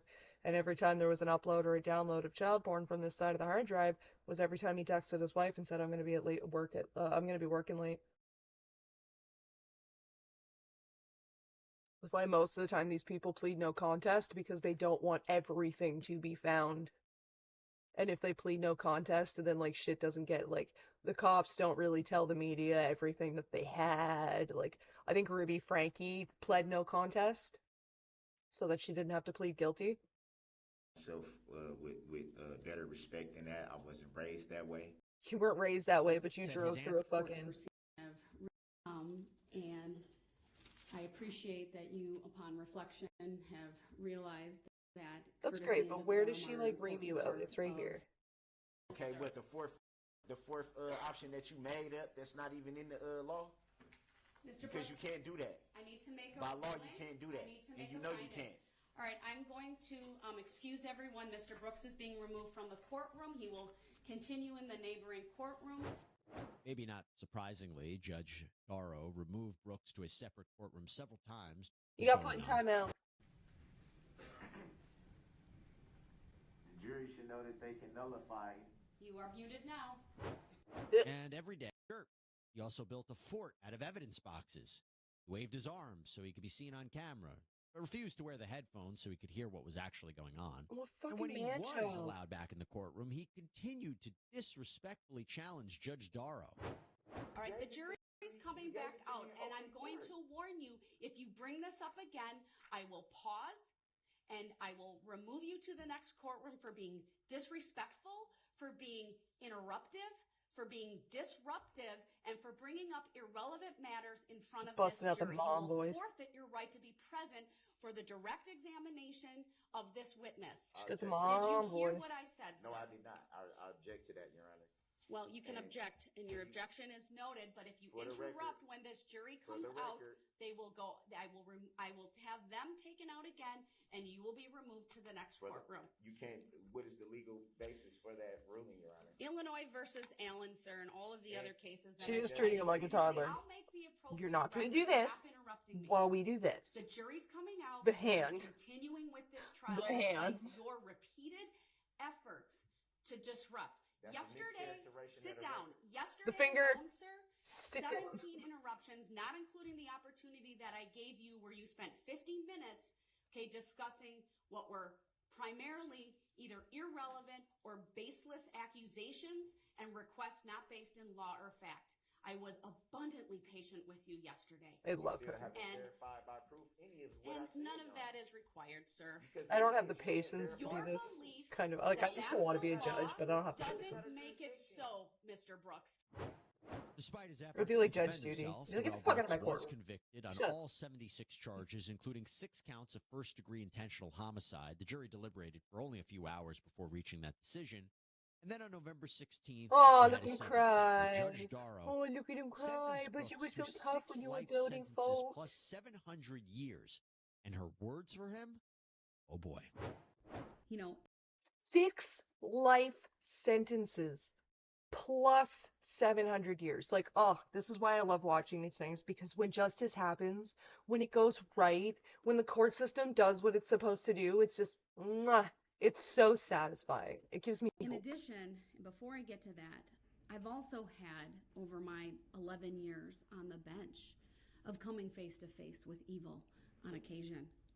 There are many times, good She's so people pretty, do too. bad things, but there are times when evil people do bad things.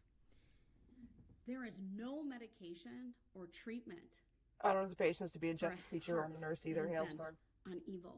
See, I could deal with the kids. I couldn't Child deal with the trauma, parents as a teacher. bipolar, indifference, physical abuse of a child, or even childhood trauma. Because, like, to be quite honest, to be a teacher, especially to, like, teach high school students, I mean, yeah, you can be all formal and be like, I am an authority figure and you will respect me. Or you can be like, hey, so here's the shit we got to get through on the fucking curriculum. And if you guys want to pass, you might want to pay attention.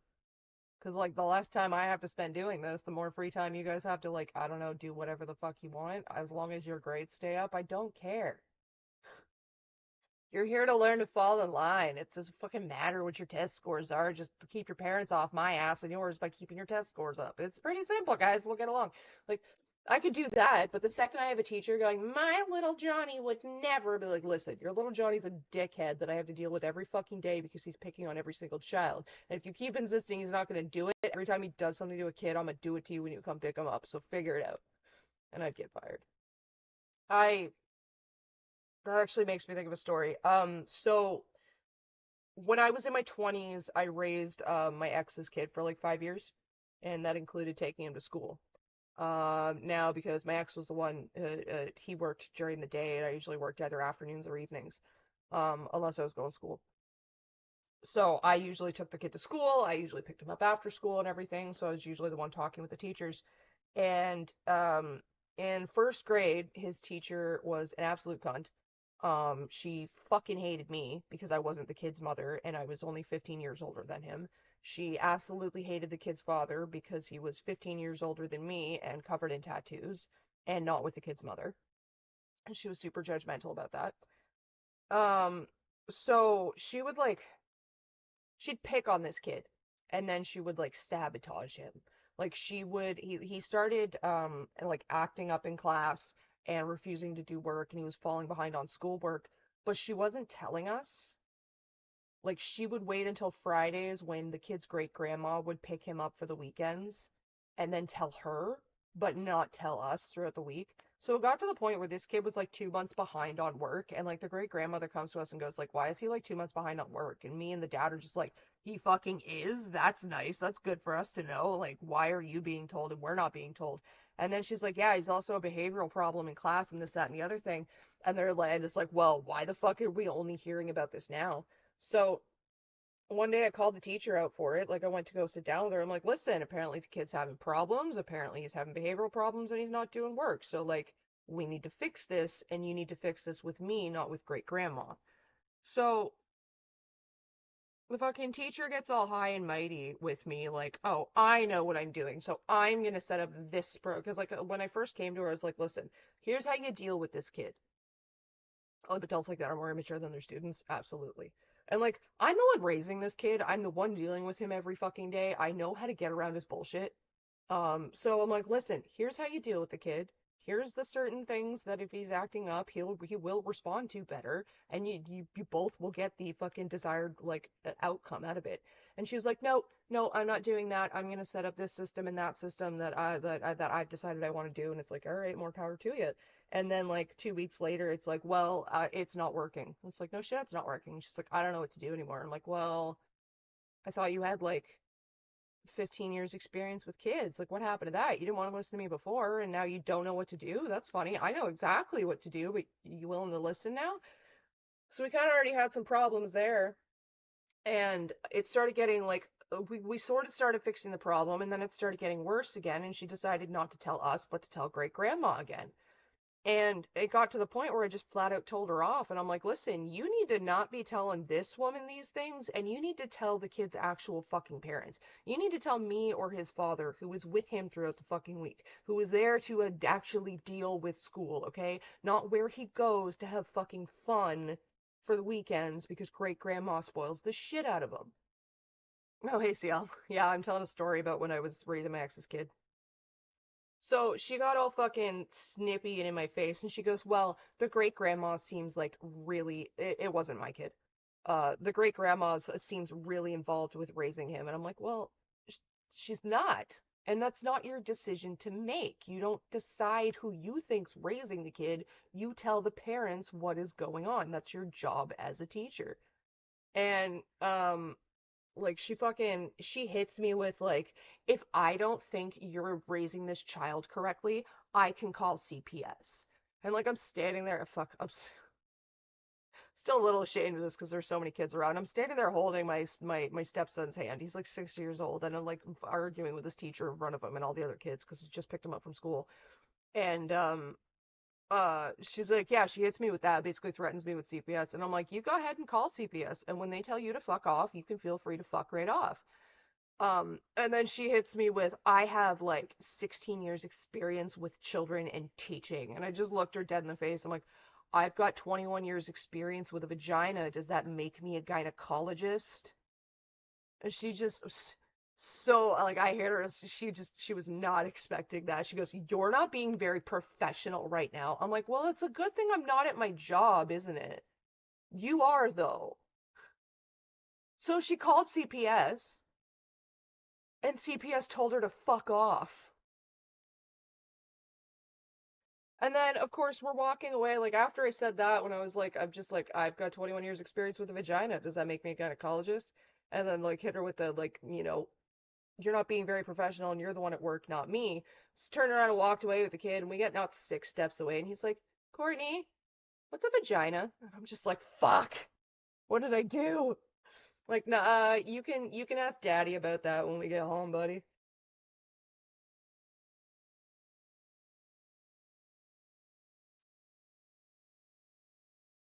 But yeah, just some teachers, fuck, man.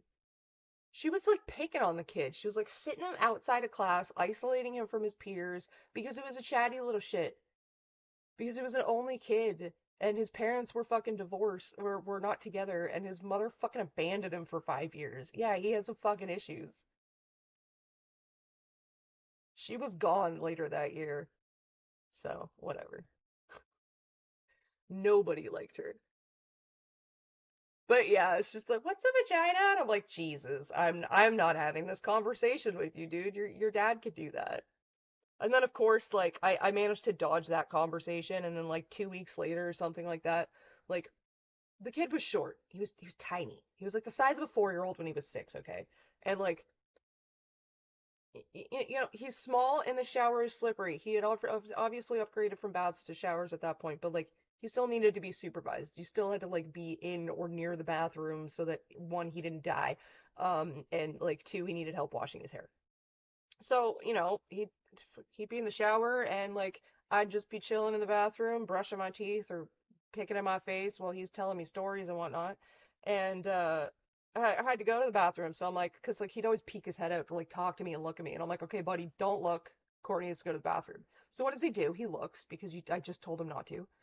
And he's used to like him and his dad and like boys standing up to pee, so he's just all confused. And I'm like, dude, why are you, what, like, stop, like, go, stop watching me. He goes back to the shower, and he's just like, Courtney, why do you sit down to pee? And I'm like, cause girls just sit down to pee, dude. They've got like that's just what they do. And all I hear from the shower is, do girls pee out their butt?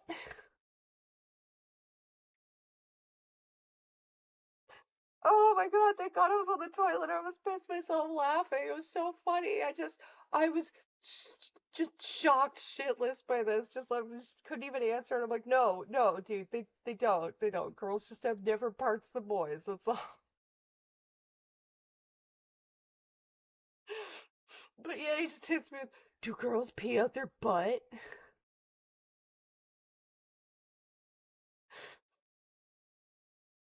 Oh yeah, the fucking joys. That's why I find it funny the odd time where I get hit with a whole like, Courtney's not a parent. Courtney raised a kid for 5 years, okay? Courtney's handled uncomfortable situations with kids because she's had to fucking do them. Like, I'm sorry, you've not experienced like awkward uncomfortableness that needs to be said until you've had to explain to a child like, I'm sorry, buddy, you can't play with yourself in the living room. That's a private bedroom activity. That's not for to do around people. Like, I've had some awkward uncomfortable conversations, all right? Cuz like kids don't know how to people.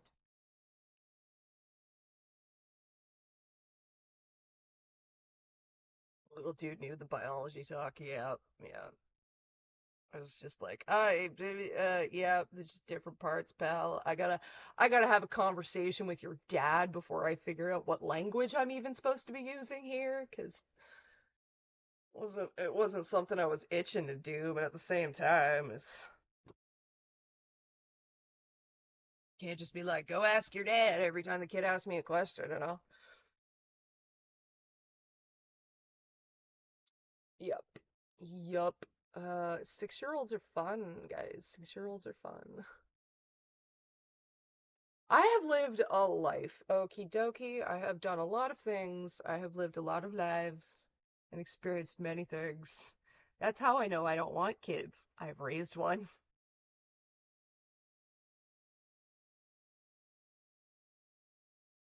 And the best part is that kid probably doesn't even remember me. Like, the average person doesn't remember much before like 7 years old, and he was like 7 by the time his mom came and took custody, so I don't even think he remembers me, and it's kind of odd. It's a really odd feeling, and it's like, you absolutely shattered my heart, and I don't even think you remember who I am or that I exist. Don't have children.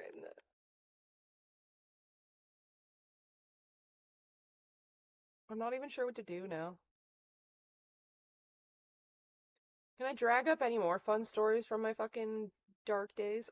Dark days. From my hoe era? No, not the hoe era stories. That's not appropriate. Why can't I change the title of my stream? Perhaps he remembers a bit. I mean, maybe, but for his sake, it's probably better if he doesn't. It's just wild, you know? What was like a formative, like not even a formative memory, but like what was a pivotal fucking moment in my life is something that he probably doesn't even remember. I also remember things from when I was 4. I remember things from when I was an infant, but I got trauma, so. And like I don't mean to say that to be like, I remember every moment from the second, excuse me, from the second I was born. No, I've got like flashes of memories that I know I was an infant in them because I know like roughly around the year. Like I know from the memory like where we were in what province, so that tells me roughly how old I was. I got 2 dry patches right here on my face because I scrubbed the absolute shit out of it. I remember my preschool and kindergarten teacher, so he probably remembers you. I mean, again, it's probably better for him if he doesn't.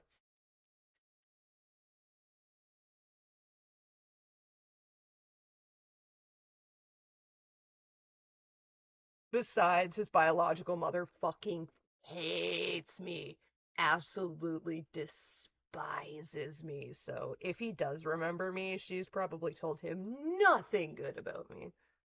Did know trauma can do that? Yep, trauma can lead to hypervigilance, which can lead to remembering a lot of things. It's a little bit of a mixed bag. Like trauma, you either like repress and forget memories from trauma, or you remember just about everything from trauma. Like I've got a friend who has like not the same trauma that I have from childhood, but a significant amount of childhood trauma, and like she doesn't remember most of her childhood. Like I remember more of her childhood than she does because of trauma, whereas I remember things from like infancy and beyond because of my trauma.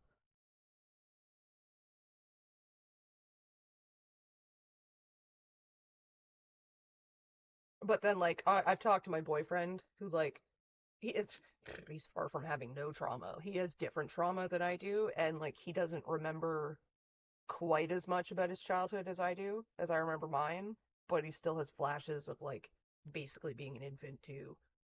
It's weird. People, everything's different. It's like dreams too. Trauma can affect how you dream. Most people don't really remember their dreams. Typically, most people forget their dreams about 15, 20 minutes after waking up. I remember just about every dream I've ever had since like childhood, and it's absolutely horrible. I fucking hate it so much.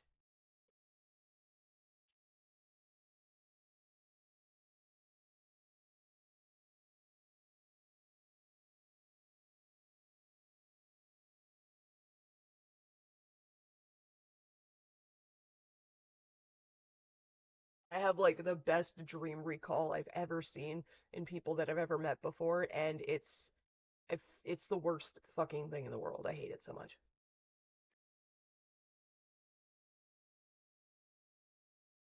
Like it's fun when the dreams are good, but when they're shitty, or when they're bad dreams, or if they're PTSD flashback dreams, I remember every detail, every emotion. Hyperactive memory, it's like a camera in your mind. It's like a camcorder. It's weird. I hate it. I hate it so much. So many people are like, um, I'm just worried how Lily would raise her children if she plans to adopt them. Lily's never going to adopt a child. It costs like at least 10 grand to adopt a child in Canada. You can't be on disability and adopt a child. Like you have to meet a lot of fucking requirements. You have to take parenting classes. You have to have a background check. Your home needs to be surveyed. Living in a one-bedroom apartment, you're not going to adopt a child. Like that, the child needs to have its own bedroom. Like it's just there's no chance in fucking hell that Lily's ever going to adopt a child. And I highly doubt she'll ever get near anybody with a uterus to impregnate them. So she ain't having one biologically, if she even still can. But no, she absolutely would not.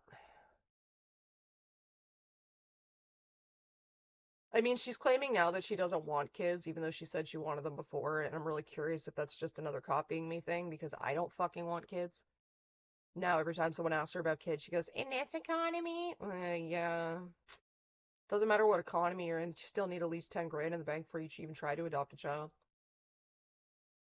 And then there's the fact that most child adoption agencies are actually pretty against LGBTQ couples, so they are going to do everything they can to adopt to a straight white couple over a fucking trans couple. It sucks, but it's the reality.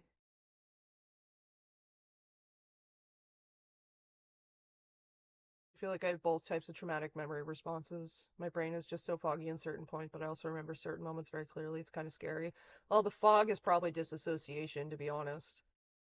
Disassociation is a coping mechanism for a lot of people with trauma.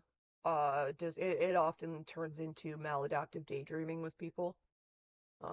Which, if you don't know, maladaptive daydreaming is when like you've used escaping into a world that you've created in your mind as a coping mechanism for so long that now your brain just defaults into living in this dream world, and you get more and more disassociated with the real world to like the point it causes depression and can even push psychosis.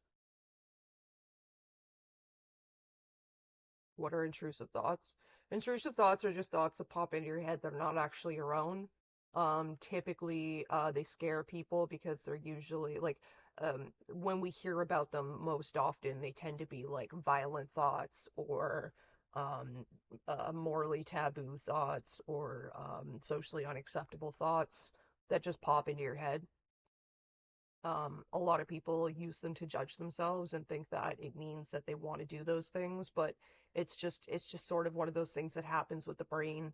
It's kind of like the call of the void. If you don't know what that is, that's like, have you ever been like driving down the road and just had the thought pop into your head of like, I could just swerve into oncoming traffic right now? Or like if you're standing on like any sort of ledge, especially if it's high up, and you just think, I could just fall. Like it's just sort of intrusive thoughts can be caused by OCD, but it's not necessarily a symptom of OCD. Like everybody goes through intrusive thoughts.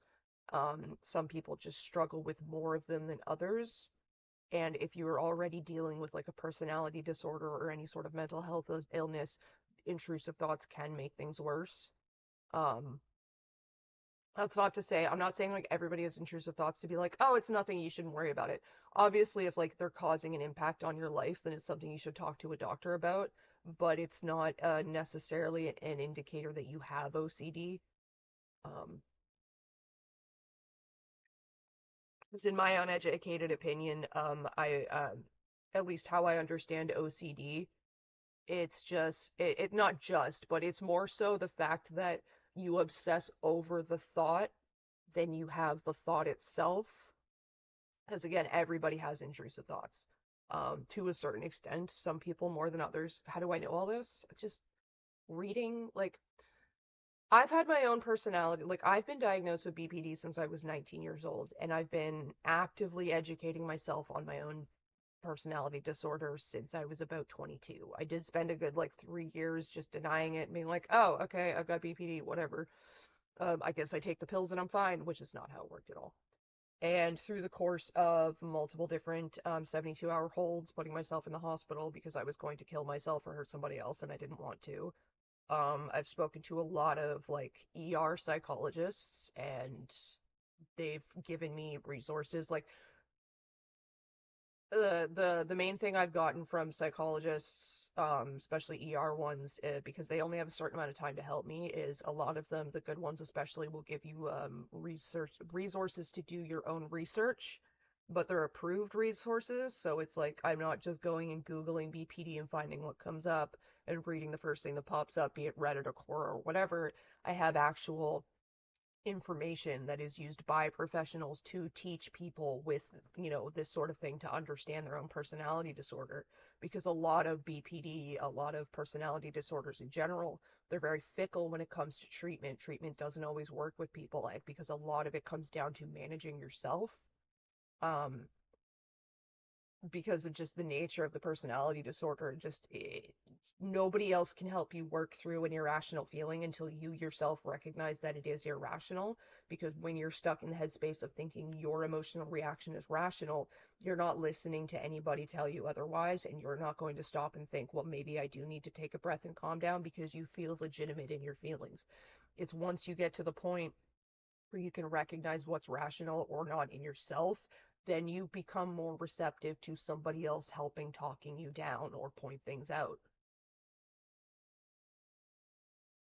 So most of what I know just comes from self-taught education from like doctors pointing me in the directions that I need to go to learn things. I've developed maladaptive daydreaming when I was very young, and I still get it very badly to the point where it's dangerous for me to drive.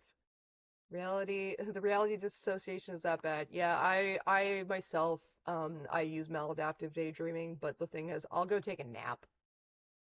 I'll just like, I'm gonna go nap. I'm gonna go into my dream world and like pretend everything is happy and fine. I had a very active imagination as a child, and this unfortunately made it so easy to use maladaptive daydreams. I can literally go through my stages of life by what was the maladaptive daydream? Oh my god, yes. I mean, like, How about doing some drawing to pass the time? Oh, I don't have my tablet. My tablet's downstairs. I do have to go cook dinner soon, though, so I'm probably going to end the stream in a little bit. I have to cook some chicken. Chicken!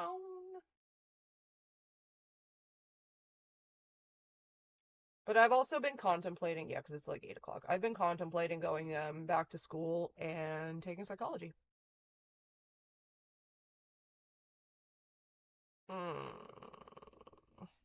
I don't necessarily agree with that, Ryu. It's not. Ryu said, all I know is that when folks can't handle trauma, they take the easy way out. Drugs, alcohol, fake love. Sure, it makes them happy, but it's toxic and it really kills them. That's not the easy way out, trust me. Um, and it's not necessarily when people can't handle trauma. Lots of people can handle trauma. The problem is nobody's taught how.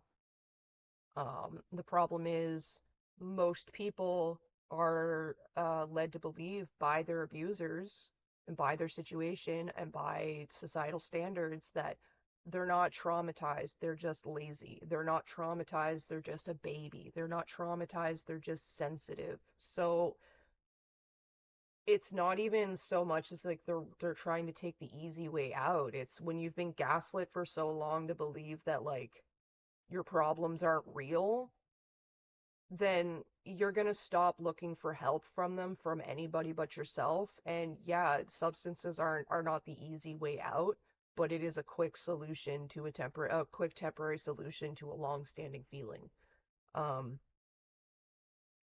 Like there's nothing easy about drugs at all. There's nothing easy about doing them. There's nothing easy about stopping them. There is nothing easy about addiction. And falling into that lifestyle comes with so much more fucking trauma. And how is anyone supposed to deal with their initial trauma when they've got compounding trauma just building up on top of that? Like it's really hard to deal with your childhood trauma when you're dealing with somebody pimping you out because you're high, or somebody taking advantage of you because you're high, or somebody taking advantage of you because you want to get high. And the only reason you want to get high is to stop the pain that everybody told you wasn't there. Like there's nothing easy about that.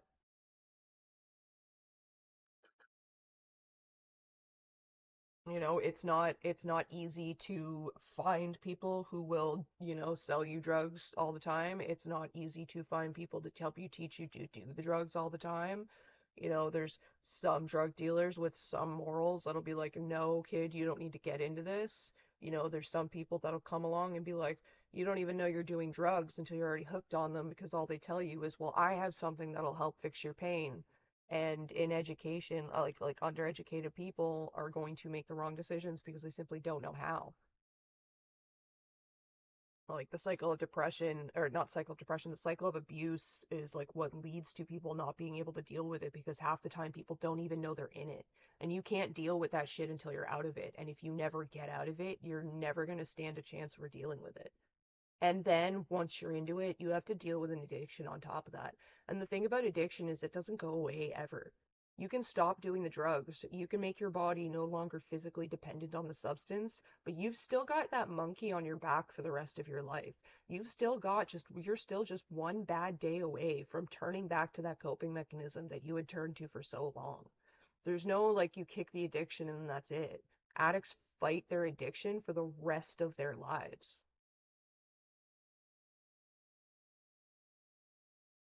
I've known addicts. I know a lot about addiction. I know a lot about drugs and what happens. I've seen perfectly functional addicts that half of you wouldn't even realize go home and shove an 8-ball of coke up their nose every night, or go home and smoke meth in their bathroom because they're going to Wall Street wearing a suit and tie, making 6 figures a year.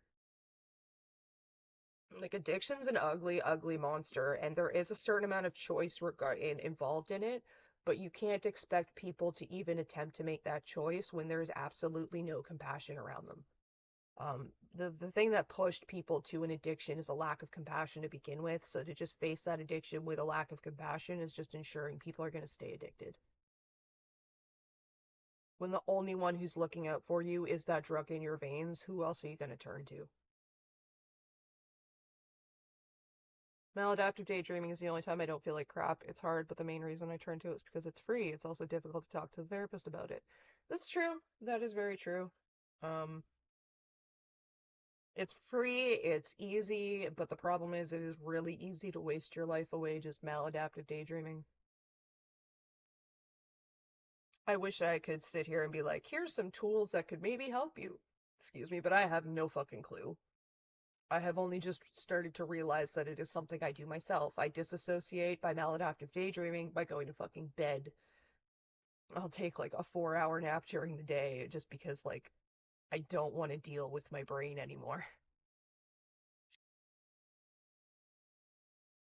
And that's why I find it funny when, like, people have known of my existence online for all of like 3 months will like sit there and insist on my mental state, be like, Courtney's spiraling and she clearly has so much trauma and she's dealing with this and she's dealing with that. It's like, buddy boy, most of y'all don't even know the half of it, okay? All you know is my childhood, and that's not where my trauma ends, okay?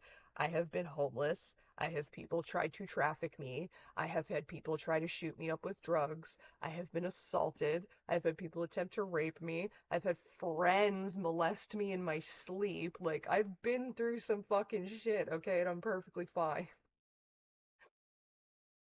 And considering I'm the only one who has ever put myself in a 72-hour hold, I have never been put there of my against my fucking will. I've never had the cops drag me to the fucking doctors or to the hospital and be like, this bitch needs to be put on a suicide watch. I have been the one to put myself under every suicide watch I've ever been on. I have a good handle on my mental state. And even if I don't, I have someone who knows me well enough to be able to call me on it, and I'm sorry if this comes off as offensive. I can promise it's none of you on a computer. It is the person who has seen me and been with me for 6 years to actually know my habits, to know what it looks like when I'm spiraling, to know what I sound like when I'm spiraling, to know what it feels like when I'm spiraling or manic. So I find it really funny when people will sit there and be like, I know this for a fact about Courtney's mental state. Ma'am, you just learned BPD existed 6 months ago, okay? I've been like researching it for 10 years, all right? Slow down.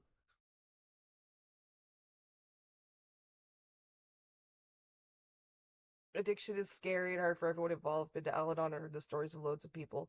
Love the support group. Think the whole 12-step thing is bullshit, though. Well, the problem with a lot of rehabs, and this isn't from my experience, or these aren't really my words, this is from people who have actually been through rehab, failed out of a few. Because the thing is, like, a lot of people think that rehab is you go in and you're done, but that's not the case at all. Battling an addiction is a lot like leaving an abusive relationship, okay? Nobody ever does it the first time. Um, Nobody ever, well, that's not true. Not nobody ever, but very people very rarely ever get out of it the first time. So, like, your first stint in rehab is probably not going to be the one that sticks. Your second, your third probably won't be the one that sticks. And something that I've heard a lot of addicts do struggle with in rehab is a lot of them are very religious based, and that doesn't work for every addict.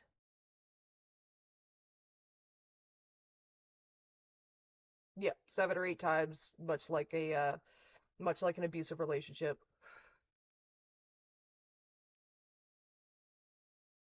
And so yeah, so like, and the problem a lot of people seem to have is that a lot of rehabs are very religious based. I think from one recovering addict that I do know, the one that actually stuck for him was a rehab run by which peoples? It was an indigenous group here in Nova Scotia. I'm just trying to remember. I think it was in Nova Scotia. It may have been in BC, somewhere in Canada. But it's run by an indigenous group of people, so it's more spiritual than it is like religious, which did more.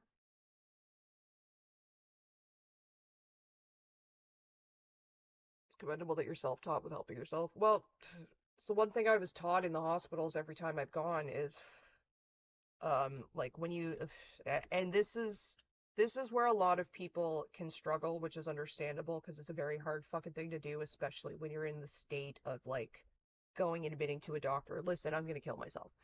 um but once you walk through those doors and you get formed, you have to be your own advocate because nobody else is going to be.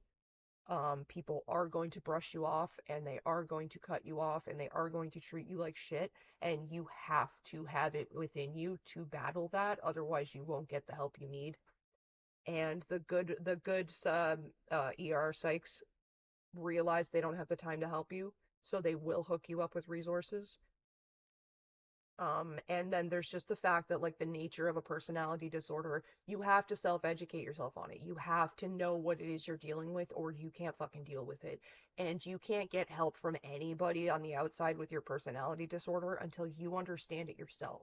You need to know your own triggers. You need to know what you feel like when you're irrational and what your head is saying to you to make you think you are, to even know how to deal with being irrational. You can't fix what you don't know is broken. And if you don't realize in the moment that what you're feeling isn't quite rational to the situation, you're not going to have any, no coping mechanism is going to help you. It's like putting a band-aid on a piece of skin that's not broken. It's pointless. It's a waste of time. It's a religious aspect of the 12-step program. Yeah. Yeah. A lot of people struggle with that because there's a certain amount of people who just do not vibe with the God forgives me, so everything is fine. Deep in the religious bullshit, which is funny because the addict in my family used substances to numb the pain from religious abuse. Oh god, religious trauma is very real. One thing I've seen is people telling you, you're an adult, you should already know how to do these things, but how are people supposed to learn anything if they aren't taught first? It's dehumanizing. Exactly. And that comes from, um, um, generations of shit being tossed to the side. Like, you'll hear a lot from some people that, like, oh, autism didn't exist back in my day. Yes, it did. You were just called slow, okay? The language was different. There was no compassion, and you treated people as lesser than. So to even admit that you had autism was to socially stigmatize yourself. So everybody made excuses because nobody wanted their kid to be stigmatized. Like, autism didn't just spring out of nowhere one day. It's always been there. We just decided, hey, let's stop gaslighting people as a society.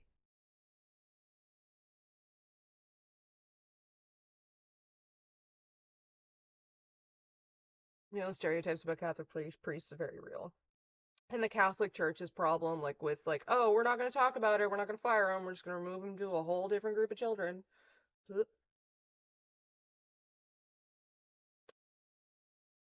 I am Catholic, so I can say that.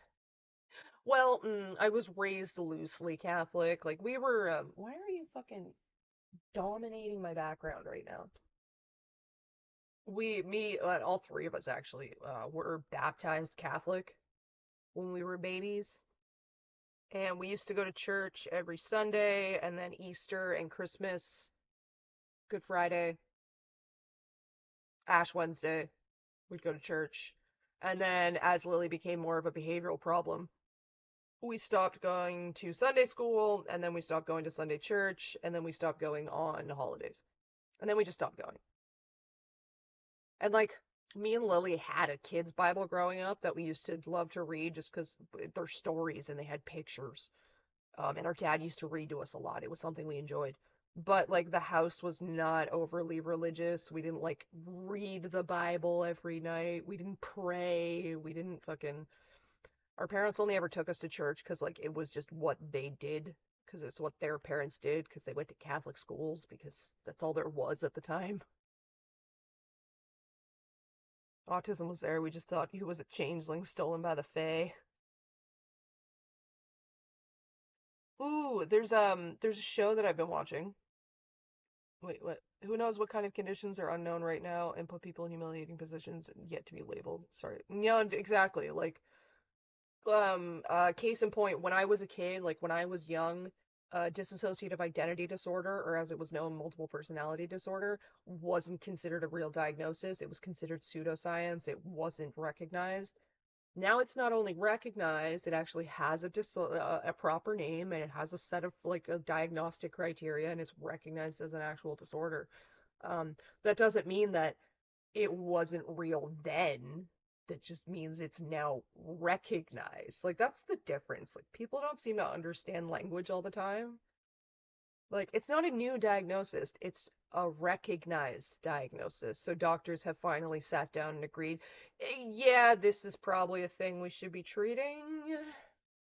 Instead of just, like, tossing their shoulders up going, you're a fucking retard. Like, a lot of autistic women get undiagnosed because the autistic diagnostic criteria is based off of boys, and it presents very differently in girls. That's why I'm pretty sure I'm either autistic and have ADHD. I'm either autistic or have ADHD, or I have both. I'm just not diagnosed, and I've got too much on my plate to even bother looking into getting diagnosed right now. Autism didn't exist back then. Yeah, it did. Who do you think most lobotomies were performed on? Autistic women. Not just autistic women, okay? Lobotomies were first just performed on mouthy women. Women with an opinion. If you spoke too much, if you were too emotional, if you couldn't control yourself. Like, I'm willing to bet most of the first lobotomies were done on women with PMDD. I was raised Christian with Catholic influences since my mom was raised Catholic. Thanks for giving me Catholic guilt despite not teaching me the way, Mom. People didn't think allergies existed, but that's because people didn't get better, right? Like, no, we didn't know that you were allergic to peanut butter because, like, you died of anaphylactic shock the first time and we just called it a heart attack. I don't know if I'm autistic or just depressed and have extreme anger issues. See, that's the thing, Cinnamons, is like for a good number of diagnoses can't be given to a kid until they're like a person until they're 18. Um, well, I have half of mine exactly. But the thing is, like, Cinnamons, you're 14, so I'm not saying this to like brush off what you feel, but you are going, like, your body's going through puberty, and there's an extreme amount of like hormonal bullshit. Like, your hormonal body compared to like a pubescent, like a post-pubescent hormonal body, like an adult's one, an adult's body, like the hormones, they're basically like this. They fluctuate at a regular amount. Yes, kids get diagnosed with autism. But give me a second, I'm getting here. Um, I'm cooking. So when you're going through puberty, especially at the beginning of it, your hormones are like this all the fucking time. Like, they are all over the place, which, in AMAB bodies, like testosterone, especially when it like your testosterone is just going wild, whether you're male or female, that can lead to anger issues. Like, that's why roid rage is often compared to a second puberty. Like, dudes who, not just dudes, but people who abuse steroids often go through second puberty, like, because of the wild fluctuations in the testosterone in your body. So doctors are often hesitant to diagnose a kid around like puberty with certain things because there is amount of like your hormones that could be affecting that. So it's like it's kind of like there's something in the way. It's like if they tried to x-ray you, but there's like a steel plate on your chest and like they can't see under it. They don't know what's under there for sure because the fucking plate's in the way and they can't see. So like extreme anger issues is also like, and the point that I'm getting at here is a lot of symptoms of autism and ADHD are very common to other diagnoses. Like, there's a lot of symptoms of BPD that are very similar to autism. There's a lot of symptoms of like NPD that can be similar to autism. Like, there's a wild amount of overlap with a good number of diagnostic symptoms. So for the most part, for a good number of them, they'll wait till you're 18 because at that point the hormones have mostly settled in your system, and it's easier to determine what is possibly a chemical imbalance in your brain and what could be a hormone fluctuation. Um, and that's something that'll like affect, like, if you have a personality disorder, if you have a diagnosis, your hormones are going to affect that the rest of your life. Like, around the time where I'm going to start my period, my BPD symptoms spike. I can get irrational a lot easier when I'm like PMSing because the hormones amp up my symptoms. You get your first period at 9. This life's a bitch. Fucking hormones and milk, I swear to God. Your puberty started at 6. Living abnormality, that can be a sign of abuse. I'm just saying. It's not always, it's not guaranteed. I'm not saying you were strictly abused, but that's a sign that something's not quite as it should be. That doesn't happen a lot.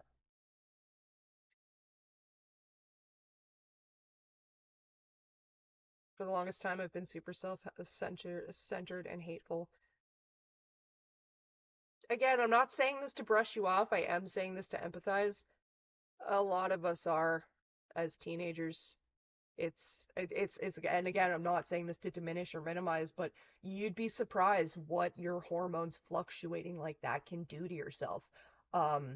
That's why, like, postpartum depression and postpartum rage is a thing, because there's such a drastic drop in hormones that were present in the body, like, a pregnant body, that it fucks with your mental state. Like, wild hormone fluctuation is what does cause, fucking, postpartum depression and postpartum rage, and that shit's led to people killing their children.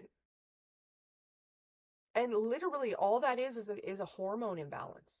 I mean, it sounds like I'm diminishing it, like, oh, it's just a hormone imbalance. No, it can be a hormone. It's very hard to fucking deal with. Like, it's very, it's a scary thing to fucking deal with. The intrusive thoughts that can come with it. The fact that people get horrible thoughts about, like, their own children. It scares the shit out of them. It makes them think they're a bad parent. It pushes the fucking depression and the rage even deeper. Like, hormone fluctuation can do some wild fucking things to your body and your brain. I don't know if it's a combination of tantrum child phase and teen idiocy phase, but a lot of the teenagers around me are able to suppress themselves so much better. Okay, arguably, that's a perception thing. And again, very common, something we all go through as we're like, you'll go through that even as an adult, where everybody around you seems to have their shit together and you're the only one struggling. I can promise you that's not the case. I can absolutely promise you that's not the case. Some people just are better at masking than other people. Masking's usually used as an ADHD or an autism term, but it's not necessarily like everybody masks. Like, everybody puts on a front. Everybody puts on a certain persona when they're out in public, when they're on the internet, when they're in class, when they're in school, when they're with their friends, their teachers, their parents, what have you. Everybody acts different, okay? That's basically what masking is. Some people mask for like to fit in. Some people mask to hide like autism or ADHD or some sort of like disorder. Some people mask because of insecurity. Some people mask because they're sociopaths and they don't actually feel emotions and shit. So, like, everybody does it to a certain degree, and some people are better at it than others. My dad does this rager bullshit, so does my mom and my brother. I mean, that again, I'm not trying to like diagnose you or your family. I'm trying to take a little bit of the doomerism out of it for you if I can. Like, that easily could just be poor coping mechanisms. It could be that your dad and your mom's parents had bad anger management. They didn't know how to manage their anger. Maybe one of them were abusive. All right, bye, Georgia.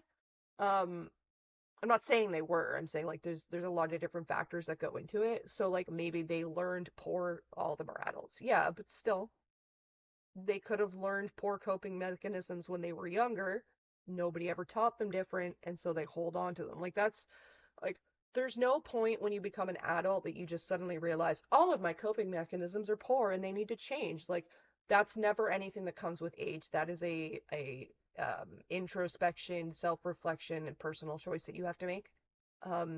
It's one of those things. It's like with the BPD. It's like, you can't fix what you don't know is broken, and if you don't accept that it's a poor coping mechanism, then you're not going to be inclined to change it in any way. You're going to hold on to it, and a lot of people who don't know any better hold on really tightly to the coping mechanisms that helped them when they were young, because they just don't know any other way. They never were given a chance to, or they never took the chance to actually realize that those coping mechanisms are poor and there are better ways to do it. Anyway, it's like 8:30 and I have to go cook dinner. I have been talking for fucking ever. This is Courtney, and thank you for coming to my TED Talk. But yeah, I've got to go cook dinner, so I'm probably going to cut this here. I had fun. I always have fun hanging out with you guys, though, even when we're just shooting the shit. Have a good night, everybody. Smooch. Hearts. Hearts. I already did that one.